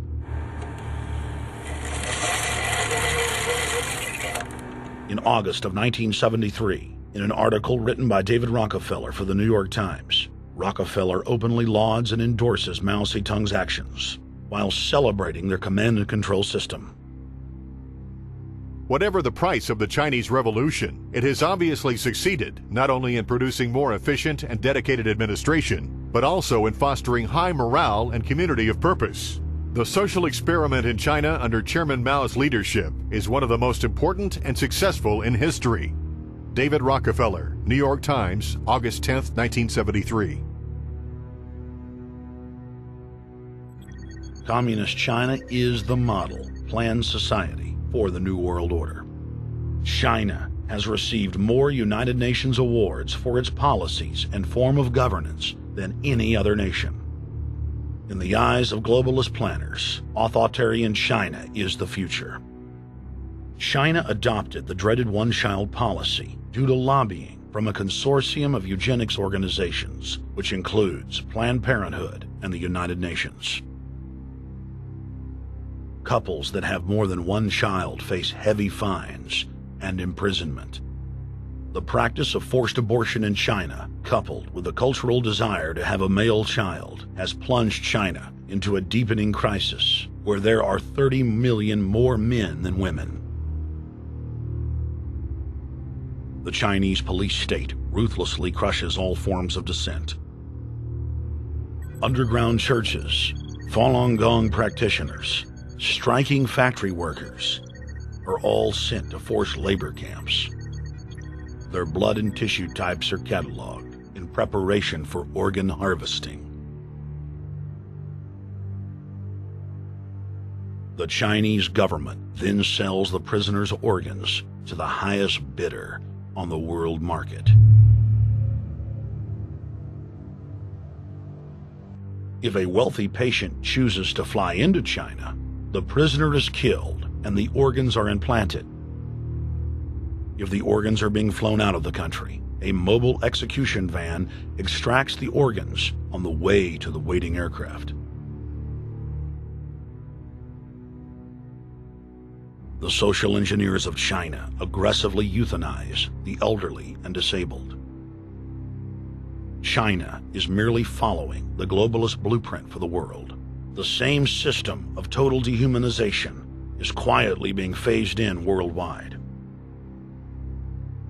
Depopulation should be the highest priority of foreign policy towards the Third World. Henry Kissinger, 1974. There's a need for a new world order, but it has different characteristics in different parts of the world. Now, none of this may succeed this time, but this to me is sort of the outline by which someday, in the next few years, a solution will emerge. Where does this mindset come from? Why do the elites kill the largest masses of people when no one is resisting them, when they've already attained total control? What ideology drives the elite psychopath? Since Plato's time 2,400 years ago, state planners have openly proclaimed their desire to control every detail of the commoner's life. From breeding programs to mass extermination of undesirables, the dark dream has continued on for millennia.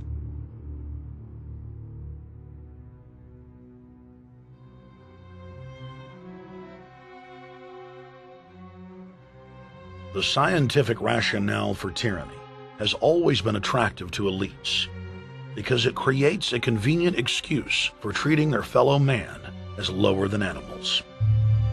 Robert Thomas Malthus, famous for saying that a mass food collapse would be helpful because it would wipe out the poor. His fictional scenario would later be called a Malthusian catastrophe. Malthus is important because his ideas led to the rise of a new scientific field that would dominate the course of human history for the next 200+ years. Charles Darwin, an admirer of the Malthusian catastrophe model, developed the theory of evolution, its chief tenet being the survival of the fittest. With the help of T.H. Huxley, known as Darwin's bulldog for his strong support of Darwin's theories were pushed into wide acceptance among key scientific circles throughout England and then the world. Darwin's cousin, Francis Galton, credited as the father of eugenics, saw an opportunity to advance mankind by taking the reins of Darwin's evolution theory and applied social principles to develop social Darwinism. The families Darwin, Galton, Huxley, and Wedgwood were so obsessed with their new social design theory that they pledged their families would only breed with each other. They falsely predicted that within only a few generations, they would produce supermen. The emerging pseudo-science was only codifying the practice of inbreeding, already popular within elites for millennia. The four families experiment was a disaster. Within only 2 generations of inbreeding, close to 90% of their offspring either died at birth or were seriously mentally or physically handicapped. The moneyed class of the planet, and particularly the royal families of the world, who were already obsessed with breeding and filled with a predatory disdain for the underclass, seized on the new science and began aggressively enforcing its aims worldwide.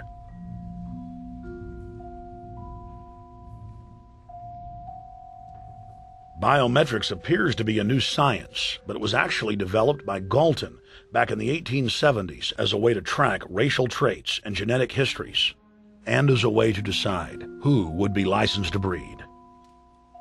In 1904, the Cold Springs Harbor Research Facility was started in the United States by eugenicist Charles Davenport with the funding of prominent robber barons Carnegie, Rockefeller, and Harriman. In 1907, the first sterilization laws were passed in the United States. Citizens with mild deformities or low test scores on their report cards were arrested and forcibly sterilized. You're 17, aren't you, Alice? Yes, but what have you done with my folks? Well, we're trying to help them, Alice, and you too. They were taken to the hospital this afternoon. Hospital? Wasn't none of them sick this morning? We thought it necessary to present your family's case to the State Medical Commission. After an examination, they decided there was but one important action to take: to have your entire family sterilized. Why, what's that? I don't know what you're talking about. Now, in this state, we have a law which provides for such people to have an operation so there won't be any more children. I see. Now, we've placed your brothers in institutions where they'll be properly cared for. You can go back to your job soon. I'll arrange to have it held open for you. But I'm keeping my job. I'm not going anywhere. Now, you're going to the hospital too, Alice. And you mean they're going to stop me from having children ever? Exactly. I'm all right, I tell you. I won't go to any hospital. We don't want any trouble with you, young woman. If you refuse to go, the officer here will take you by force. In 1910, the U.S. Eugenics Record Office was set up. By then, the British had created the first network of social workers, expressly to serve as spies and enforcers of the eugenics race cult that was rapidly taking control of Western society. The social workers would decide who would have their children taken away, who would be sterilized, and in some cases, who would be quietly murdered.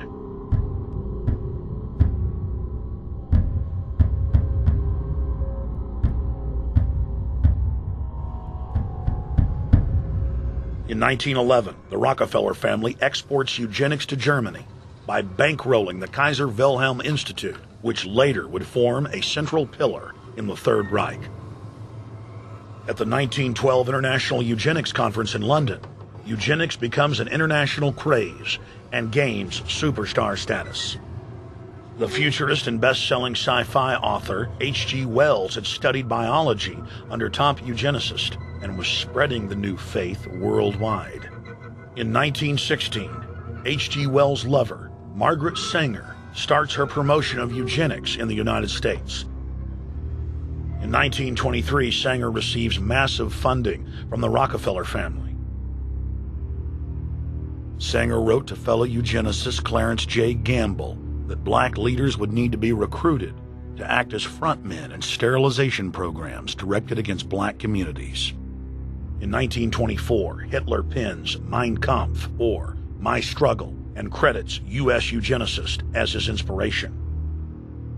Hitler even wrote a fan letter to American eugenicist and conservationist Madison Grant, calling his race-based book, The Passing of the Great Race, his Bible. Hitler developed the plan for mass extermination of the Jews and what he called other sub-races, as well as the handicapped, from Grant. By 1927, eugenics hit the mainstream. The so-called science was aggressively pushed through contests at schools, churches, and at state fairs. Churches competed in contests with big cash prizes to see who could best implement eugenics into their sermons. Major denominations then tell Americans that Jesus is for eugenics. That same year in the United States, more than 25 states passed forced sterilization laws, and the Supreme Court ruled in favor of brutal sterilization policies. When Hitler came to power in 1933, one of his first acts was to pass national eugenics laws, modeled after laws in the United States.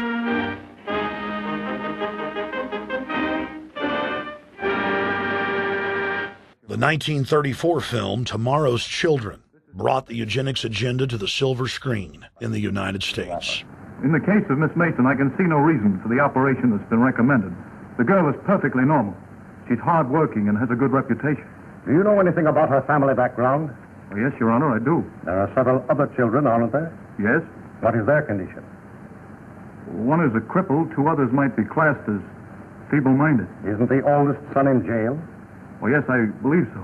And knowing all that, you still contend that this girl should be allowed to bring more people like that into the world? She's sound, Your Honor. She's not anything like the rest. Surely she should be given a chance to work out her own salvation. I can't agree with you, Doctor. Suppose she is normal. The chances are that her children will inherit the family taint. Isn't that possible? But, Your Honor, I'm sorry, Doctor. 3 generations of unfit are enough. Petition not allowed. By 1936, Germany had become the world leader in eugenics for taking effective actions to sterilize and euthanize hundreds of thousands of victims. The big 3 of American eugenics, Davenport, Laughlin, and Goethe, were dispatched by the Rockefellers to Germany, where they advised the Nazis on the fine-tuning of their extermination system. With the strong support of the U.S. and England, Germany had gone over the edge, and tens of millions would pay with their lives. At the end of the war, the Allies protected from prosecution the very Nazi scientist that had tortured thousands of people to death. The Nazi brand of eugenics had embarrassed the elites, but they had no intention of stopping their plans. The Allies literally fought with each other over who would get top Nazi eugenicist. It didn't matter if the SS doctors had tortured tens of thousands to death. They were free to go.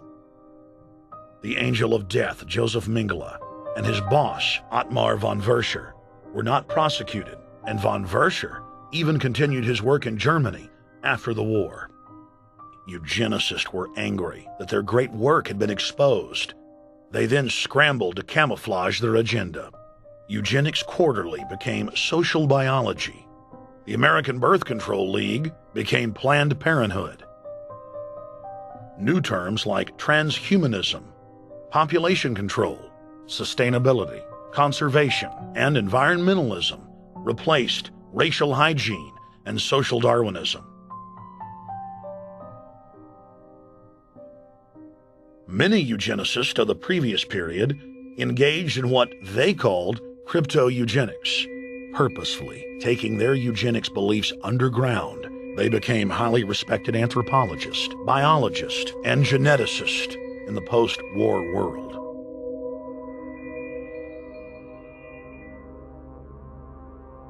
The Allies then smuggled thousands of Nazi scientists out of Germany and placed them in key scientific positions, ranging from bioweapons to rocketry throughout the military-industrial complex. The founder of IBM was a devout follower of Hitler. Thomas J. Watson had supplied his punch card computers and IBM technicians to the Nazis for use in the death camps.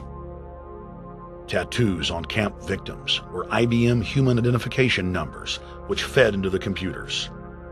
IBM had used similar punch card systems as early as 1928 in a Jamaican race mixing study. The first real computers were literally invented by a eugenicist for eugenics. UN chieftain and unrepentant eugenicist Julian Huxley argued that since the leaders of eugenics had founded the environmental and conservation movements, that they should be used as vehicles in the formation of a world government.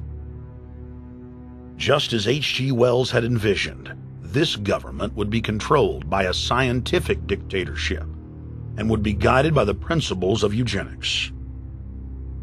Huxley created the World Wildlife Fund with Bilderberg founder and former SS officer Prince Bernhard of the Netherlands and Prince Philip of England. In the event that I am reincarnated, I would like to return as a deadly virus in order to contribute something to solve overpopulation. Prince Philip, reported by Deutsche Presse-Agentur, DPA, August 1988.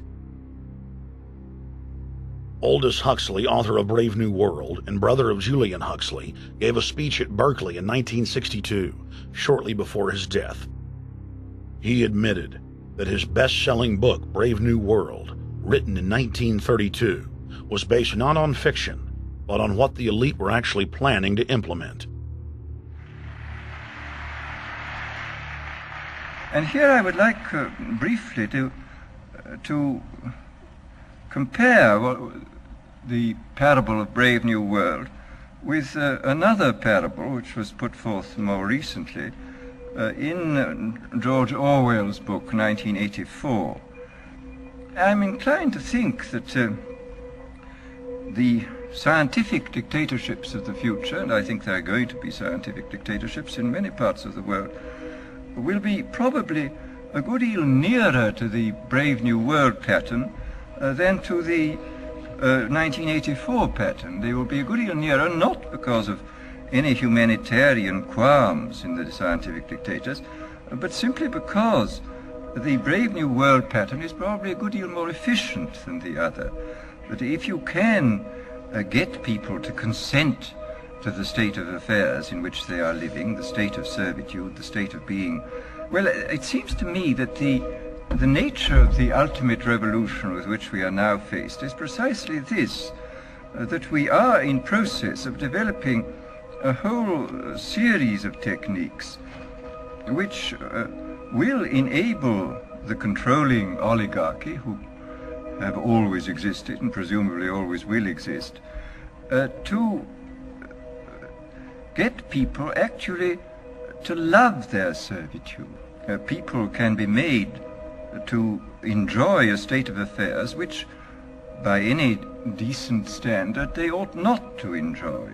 And these methods, I think, are a real refinement on the older methods of terror, because they combine methods of terror with methods of acceptance. But then there are various other methods which one can think of. There is, for example, the pharmacological method. This was one of the things I talked about in Brave New World. And the result would be that I mean, you can imagine a euphoric which would make people thoroughly happy even in the most abominable circumstances. I mean, these things are possible.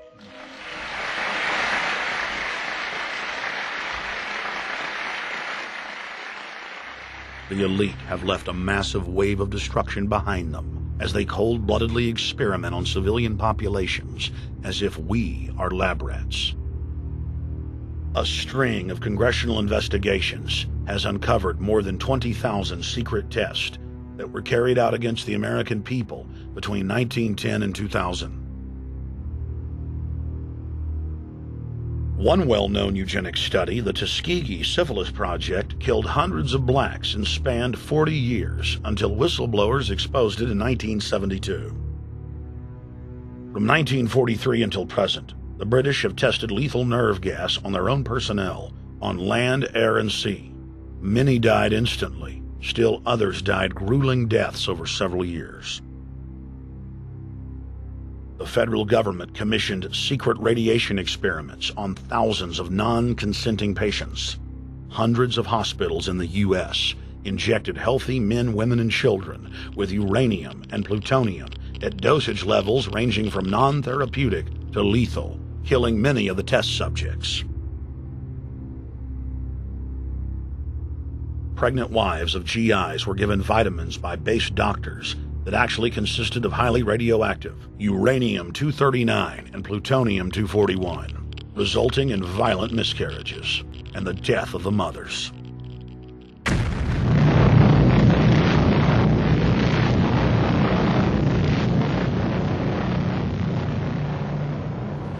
Soldiers, sailors, and Marines were used as guinea pigs in hundreds of atomic and hydrogen bomb tests. Patriotic Americans were radiated side by side with lab animals.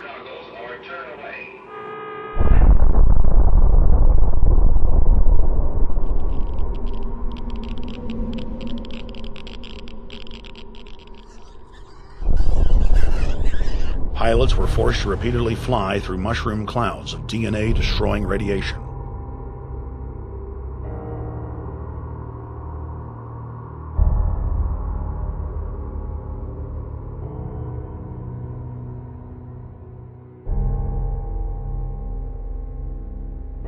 From 1951 to 1961, the U.S. Army paid Israel's health ministry 3 million lira to conduct radiation testing on Sephardic children that immigrated to Israel. The government-run public schools would tell the children that they were going to get a medical checkup and that they were receiving an X-ray.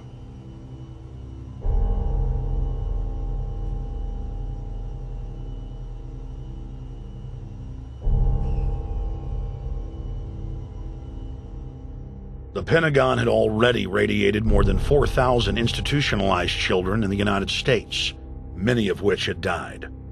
More than 110,000 of the darker-skinned Jews were given 35,000 times the maximum dose of X-rays to the head repeatedly. Many of the children died within months. All of them lost their hair. Some still live today and endure excruciating health problems. The covert testing of chemical, biological, and radiological agents on unsuspecting populations continues worldwide today. From 1940 to 1979, the vast majority of the British population was sprayed by aircraft more than 2,000 times with deadly chemicals and microorganisms without ever being told. In 1968, the Pentagon tested a deadly bioweapon on New York subways and placed personnel in local hospitals to monitor the effects. Aggressive sterilization of men and women continued in many states until the mid-1980s. The United States and England are currently testing pesticides and highly toxic experimental drugs on tens of thousands of healthy foster children, many of which die as a result of the experiments. Prisons across the nation have forced inmates to participate in grisly experiments, ranging from pesticide studies to having tablets of dioxin sewn into their backs. Gradually, by selective breeding, the congenital differences between rulers and ruled will increase until they become almost different species, A revolt of the plebs would become as unthinkable as an organized insurrection of sheep against the practice of eating mutton. Bertrand Russell. H.G. Wells, Aldous Huxley, Bertrand Russell, and hundreds of other eugenicists constantly bragged about how the establishment believed themselves to be a separate, more advanced species than the common man. Top eugenicists were bold enough to admit that their real goal was not improving the heredity of the commoner, but to further dumb them down so that they could be more manageable. Nobel Prize winner Russell wrote at length about how vaccinations filled with mercury and other brain-damaging compounds would induce partial chemical lobotomies and develop a servile zombie population. Diet, injections, and injunctions will combine from a very early age to produce the sort of character and the sort of beliefs that the authorities consider desirable, and any serious criticism of the powers that be will become psychologically impossible. Bertrand Russell. Over 100 years ago, eugenicist social planners said that they'd use mind-altering drugs to control the population. By 2007, more than 20% of the U.S. population were on some type of prescription antidepressant. But in the case of foster children, a sector where the state has total control, at least 2/3 are forced to take a cocktail made up of, on average, 7 psychotropic drugs. Chairman of the Texas Society of Psychiatric Physicians, Joe Burkett, testified before the State House Select Committee hearing on psychotropic drugs in foster care and shocked the public when he said that 2/3 of foster children in Texas had been placed on psychiatric drugs because they were very, very sick from a bad gene pool. A lot of these kids come from bad gene pools. They don't have stable parents making good decisions. Besides the gene pools, they've then been traumatized by abuse, neglect, and problems, and then they've been traumatized by separation, and all those things predispose to mental illness. The Western world is now implementing eugenics pre-crime policies. Fetuses are now being pre-screened according to family histories of crime. From Portland, Oregon to London, England, Child Protective Services are enrolling newborn children into criminal databases at birth and forcing them to attend probation hearings at age 2. The overlords of scientific dictatorship are ruthlessly prosecuting a war on our most defenseless. In December of 1974, the U.S. government made Third World population reduction a central national security issue. The operation plan, titled National Security Study Memorandum 200, was simply a regurgitation of the British Commission on Population created by King George VI of England in 1944, which openly stated that populous Third World nations posed a threat to the international elite's monopoly of global power. The Kissinger-authored U.S. plan targeted 13 key countries where massive population reduction was called for. Kissinger recommended that IMF and World Bank loans be given on condition that nations initiate aggressive population control programs, such as sterilization. Kissinger also recommended that food be used as a weapon, and that instigating wars was also a helpful tool in reducing population. In 1972, the Nixon White House also implemented a eugenics policy which was directed by George Herbert Walker Bush, then United States Ambassador to the United Nations. Bush advised China on the formulation of their one-child policy and directed the federal government to forcibly sterilize more than 40% of Native American women on reservations. The Bilderberg-dominated Club of Rome advocated environmentalism as the best front to implement population reduction. Western populations would accept serfdom if it was packaged as saving the earth.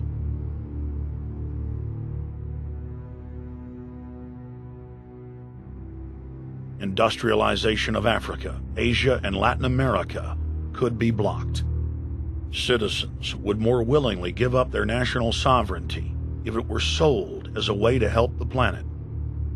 The think tank also concocted the peak oil fraud as a way to create artificial scarcity. And the Club of Rome has been aggressively pushing a global carbon tax as a way to fund their planetary government. In the draft copy of the United Nations Global Biodiversity Assessment, it states very clearly that we must reduce the human population from its current level of about 6 billion people down to about 1 billion people. In the 1970s, South Africa developed race-specific bioweapons to target blacks and Asians, and then subsequently sold the technology to Israel in the mid-1980s. In September of 2000, the Project for a New American Century published a document in which Dick Cheney described race-specific bioweapons as politically useful tools. And somebody mentioned, well, why would they want to reduce the human population when that means less money for them?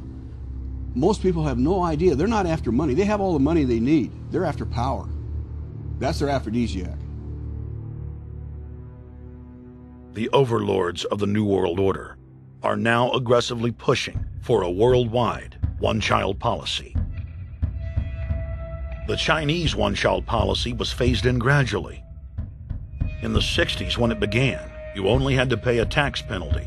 Only later did they imprison you if you had more than one child. Now the exact same proposals to penalize couples who have more than one child are being made in the United States, England, and Europe. In the push to reduce global warming, children, according to some, are the new culprits. A think tank in the UK says too many kids are what's making the planet worse, saying large families, anything over 2 children really, should be frowned upon as an environmental no-no, akin to not reusing your plastic bags, driving one of those big gas-guzzling cars, taking long trips overseas. The UK, in fact, has negative growth. I think Canada does too. That still, families in our rich countries shouldn't have more than 2 kids.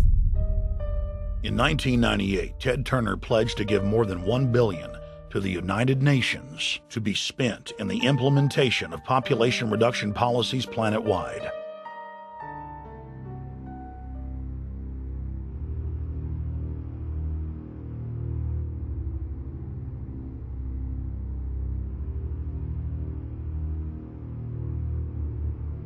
In 1999, the Bill and Melinda Gates Foundation gave $2.2 billion to Planned Parenthood, the United Nations Population Fund, and other population reduction groups. By 2007, the Gates had given more than $30 billion, almost exclusively to population control groups. The controlled corporate press cynically reported that the Gates were giving the money to help third world children. Bill and Melinda Gates were dethroned as the world's most generous philanthropists when their friend and fellow population reduction enthusiast, Warren Buffett, gave $37 billion to fund an army of population control groups. And I actually think the world will be much better when there's only 10 or 20% of us left. Dr. Eric Pianka. Prominent University of Texas biologist Dr. Eric Pianka, while receiving an award from the Texas Academy of Science, said that the worldwide AIDS pandemic was, quote, no good, it's too slow, and went on to laud the virtues of Ebola because it would kill 90% of the world population quickly. When his statements erupted into a national controversy, his graduate students defended him, stating that Pianka was too conservative and that all humans should be killed. But most frightening was the fact that in a crowd of over 1,000 prominent scientists, local newspapers reported that 95% of those in attendance gave Pianka sustained standing ovations every time he extolled the virtues of mass-culling microbes and man's destruction.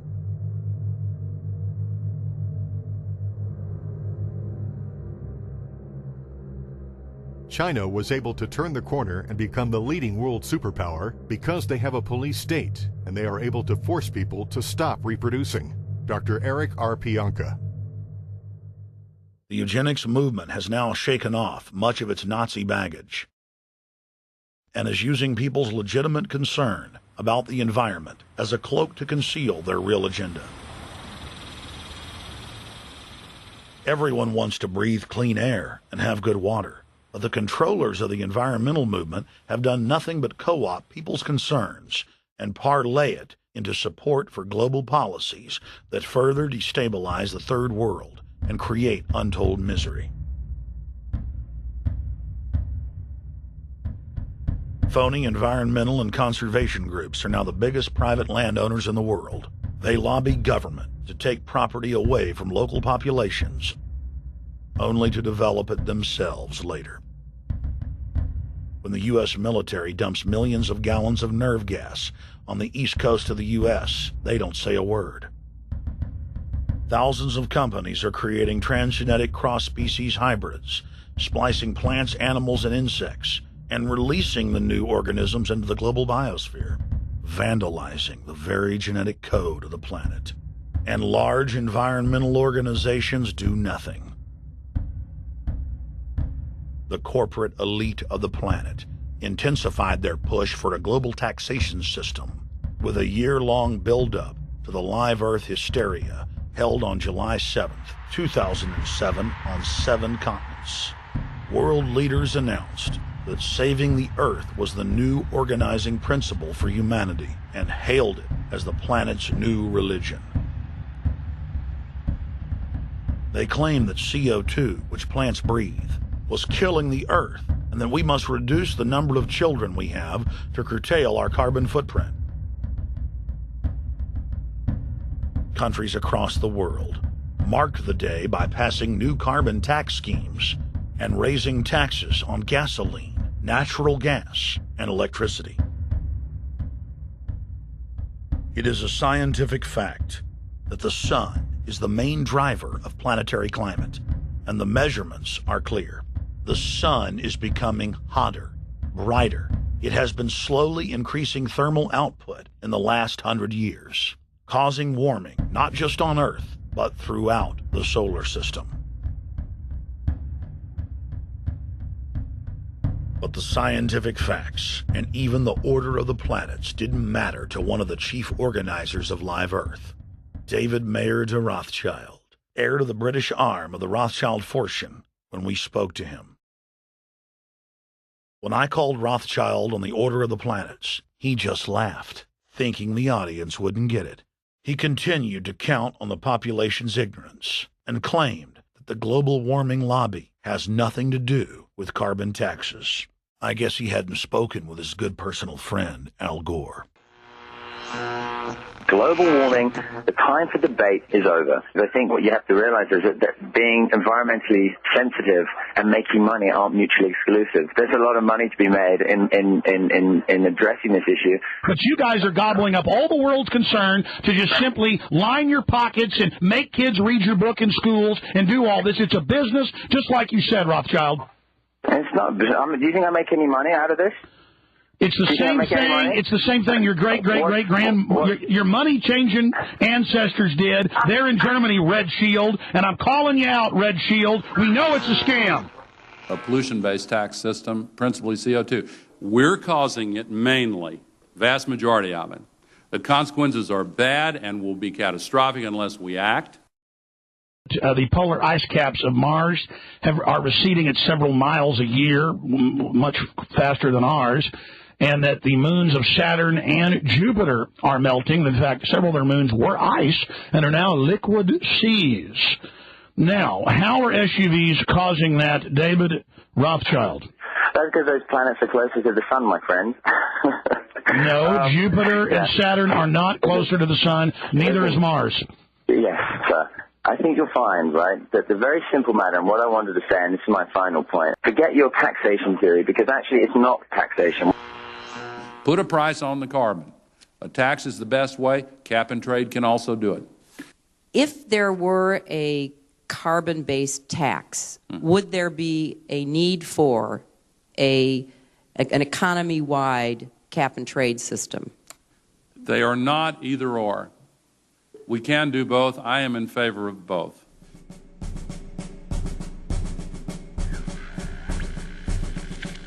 The architects of the New World Order are in a race to complete the structure of world government so they can suppress the independent development of technologies that threaten their monopoly of power, while at the same time steering new developments in the direction the architects chart for humanity. The technocrats call their governing system the final revolution, because in the past, empires were enforced militarily. Now enforcement is primarily psychological and economic, and society itself is a construct of the elite who operate outside the controlled paradigm and control the civilization within, just as a child maintains the environment of a fish tank. We are like lab rats, living out our entire existence, never questioning the confines of the cage or the scientists who experiment on us. New World Order engineers have hijacked human destiny. Its controllers have closely studied human behavior for more than 100 years and are now steering us with expert control, using our primitive drives and desires as levers. They have developed their mind control systems to the point of being able to control the average unconscious person like a car.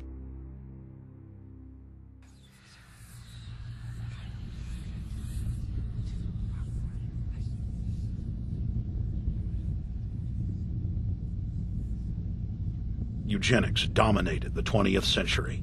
Its ruthless spirit has now metastasized into the fields of genetics, nanotech, and robotics. But that's not surprising. From their inception, all three disciplines have been dominated by eugenicists. The billionaire founder of Sun Microsystems, Bill Joy, courageously went public in 2000 to warn of a cancerous consensus among the technocratic elite that at best humanity would be completely enslaved by the year 2030, and at worst, mass extermination of everyone but the elite would take place. A who's who of the techno-elite are members of what is known as the transhumanist or post-humanist movement. Many of its adherents see only the beneficial aspects of technology's exponential rise, like bringing sight to the blind, sound to the deaf, and longer life for all. But what many of them don't know is that master eugenicist Julian Huxley founded transhumanism, and that society's controllers openly admit that the new system is designed to progress into absolute tyranny.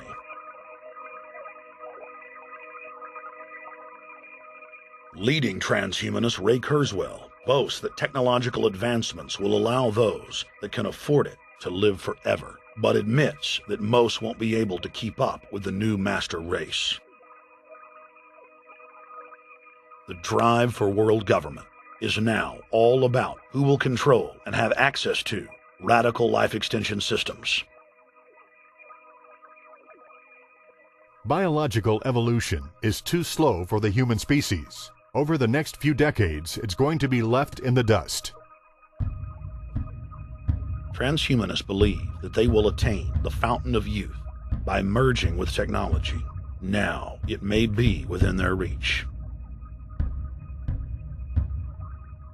Decades ago, transhumanists said that if you did not accept augmentation or enhancements, you would no longer be able to get jobs. And now it's happening today. The elite who occupy the commanding heights of digital reality are suicidal nihilists. Suicidal nihilists know that there is no longer any substantive purpose to their willing, but they would always prefer to go on willing than not to act at all. They can very happily ally themselves with the notion of nuclear holocaust or perfect exterminism. Technology has become so powerful in its capacity for destruction that free humanity cannot afford to let psychopathic technocrats with delusions of grandeur repeat the mistakes of their forebears, because it is highly probable that this time they may destroy everything, including themselves in their mad rush for godhood.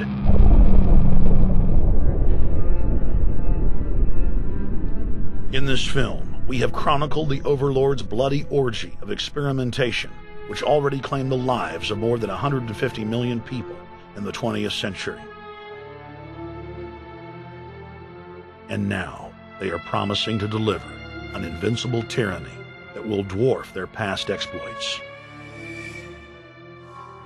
In the days of World War II, there were sovereign nations and armies to stand against Hitler's final solution. Once world government is in place, no one will be able to stop the New World Order's plans for global population reduction. For those immune to psychological programming, hundreds of FEMA camps have already been built throughout the United States. In their quest for population reduction, no method is off the table. These dark builders intend to release a string of man-made bioweapons plagues, each one worse than the last, while at the same time expanding the police state to enforce an orderly extermination of the population, all in the name of fighting invisible terrorists. And the Georgia Guidestones stand today as a cold testament to the elite's sacred mission. To have a two-class system where the underclass are forced to live as slaves in tiny enclosed cities, while the elite enjoy the land of the earth, evolve into superhumans with the aid of advanced implantable technologies, live eternal lives, and travel throughout the cosmos. This is the promise given to the inner members of the New World Order and the agenda of the Bilderberg Group.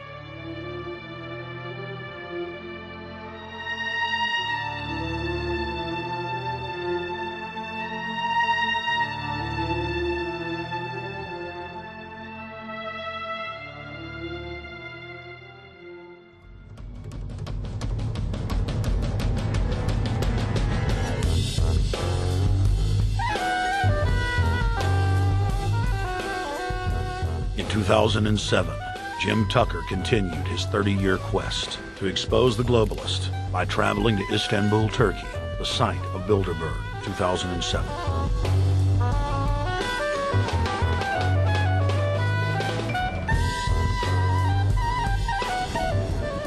Jim Tucker, thank you for coming on, my friend.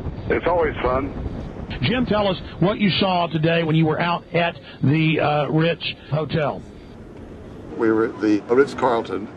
It looked like a typical Bilderberg scenario. They had the armed guards all around the place. They had platoons of cops in formation waiting for the disbursement. They also had cops all the way around the building, and they had all those high-tech things where every member can hear whatever's spoken in any language, instantly translate into his own language so they can keep up with it.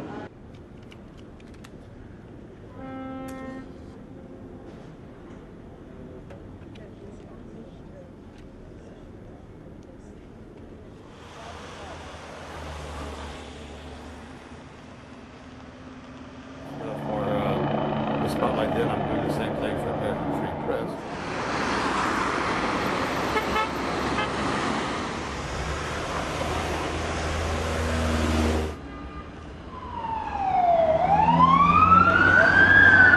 Herhangi bir sorun çıkmıyor.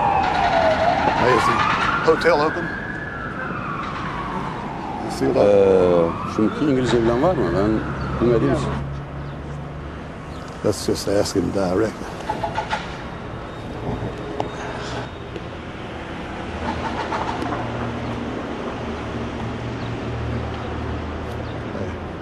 Is Bilderberg meeting here this weekend? You can look this way. We had my two personal cops following me today. I was not aware of it because my nose is always sticking to the camera. My jaws are always flapping. But the TV crew said those guys are going to follow you. And their car followed us out to the hotel. Then they identified the two cops in plain clothes, not business suits, but sport shirts and so forth. Yeah. That's the car that's been on our ass? Yeah. I want to photograph him? Yeah. You are, aren't you? Well, they're very likely Bilderberg boys.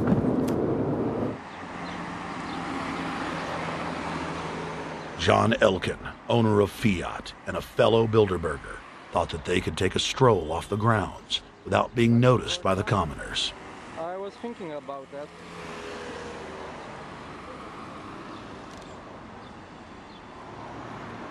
This Bilderberg attendee sneered at our camera.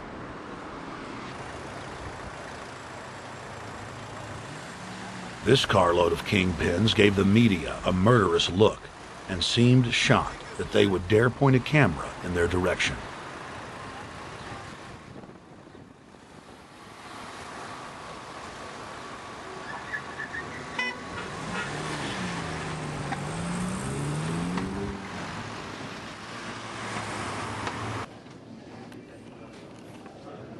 In 2007, the Bilderberg Group received the heaviest global coverage in its history.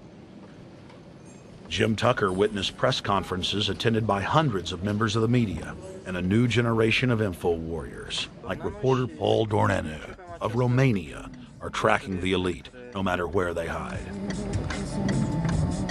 Expunem acest grup Bilderberg. Now, Jim, my governor, Rick Perry, it's in the front of the Dallas Morning News. The headline reads, Texas Governor Rick Perry to attend Bilderberg. What does it mean to have the governor of Texas in the Dallas Morning News just admitting he's going to Bilderberg Group?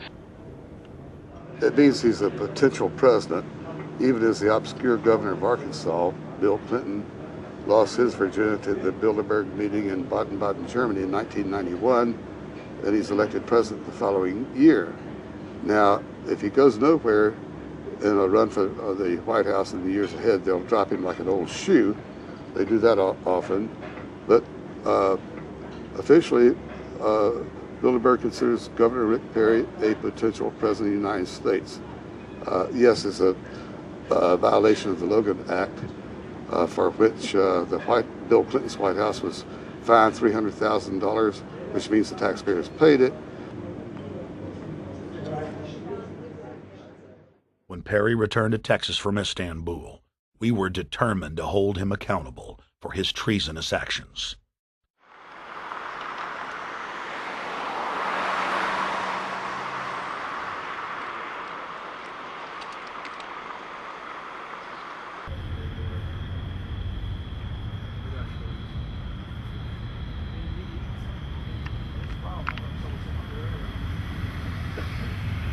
We don't want our roads, our water, our power plants, our entire infrastructure turned over to the New World Order. And we tell you now the people are rising up and learning what you're doing, and they're angry. And they're tired of it. Stop enslaving us. Stop setting up tyranny. Stop going along with the New World Order plan if you've got any soul left, Rick Perry. The First Amendment still exists, Perry, and we're back here again tonight telling you we're not going to put up with it. Long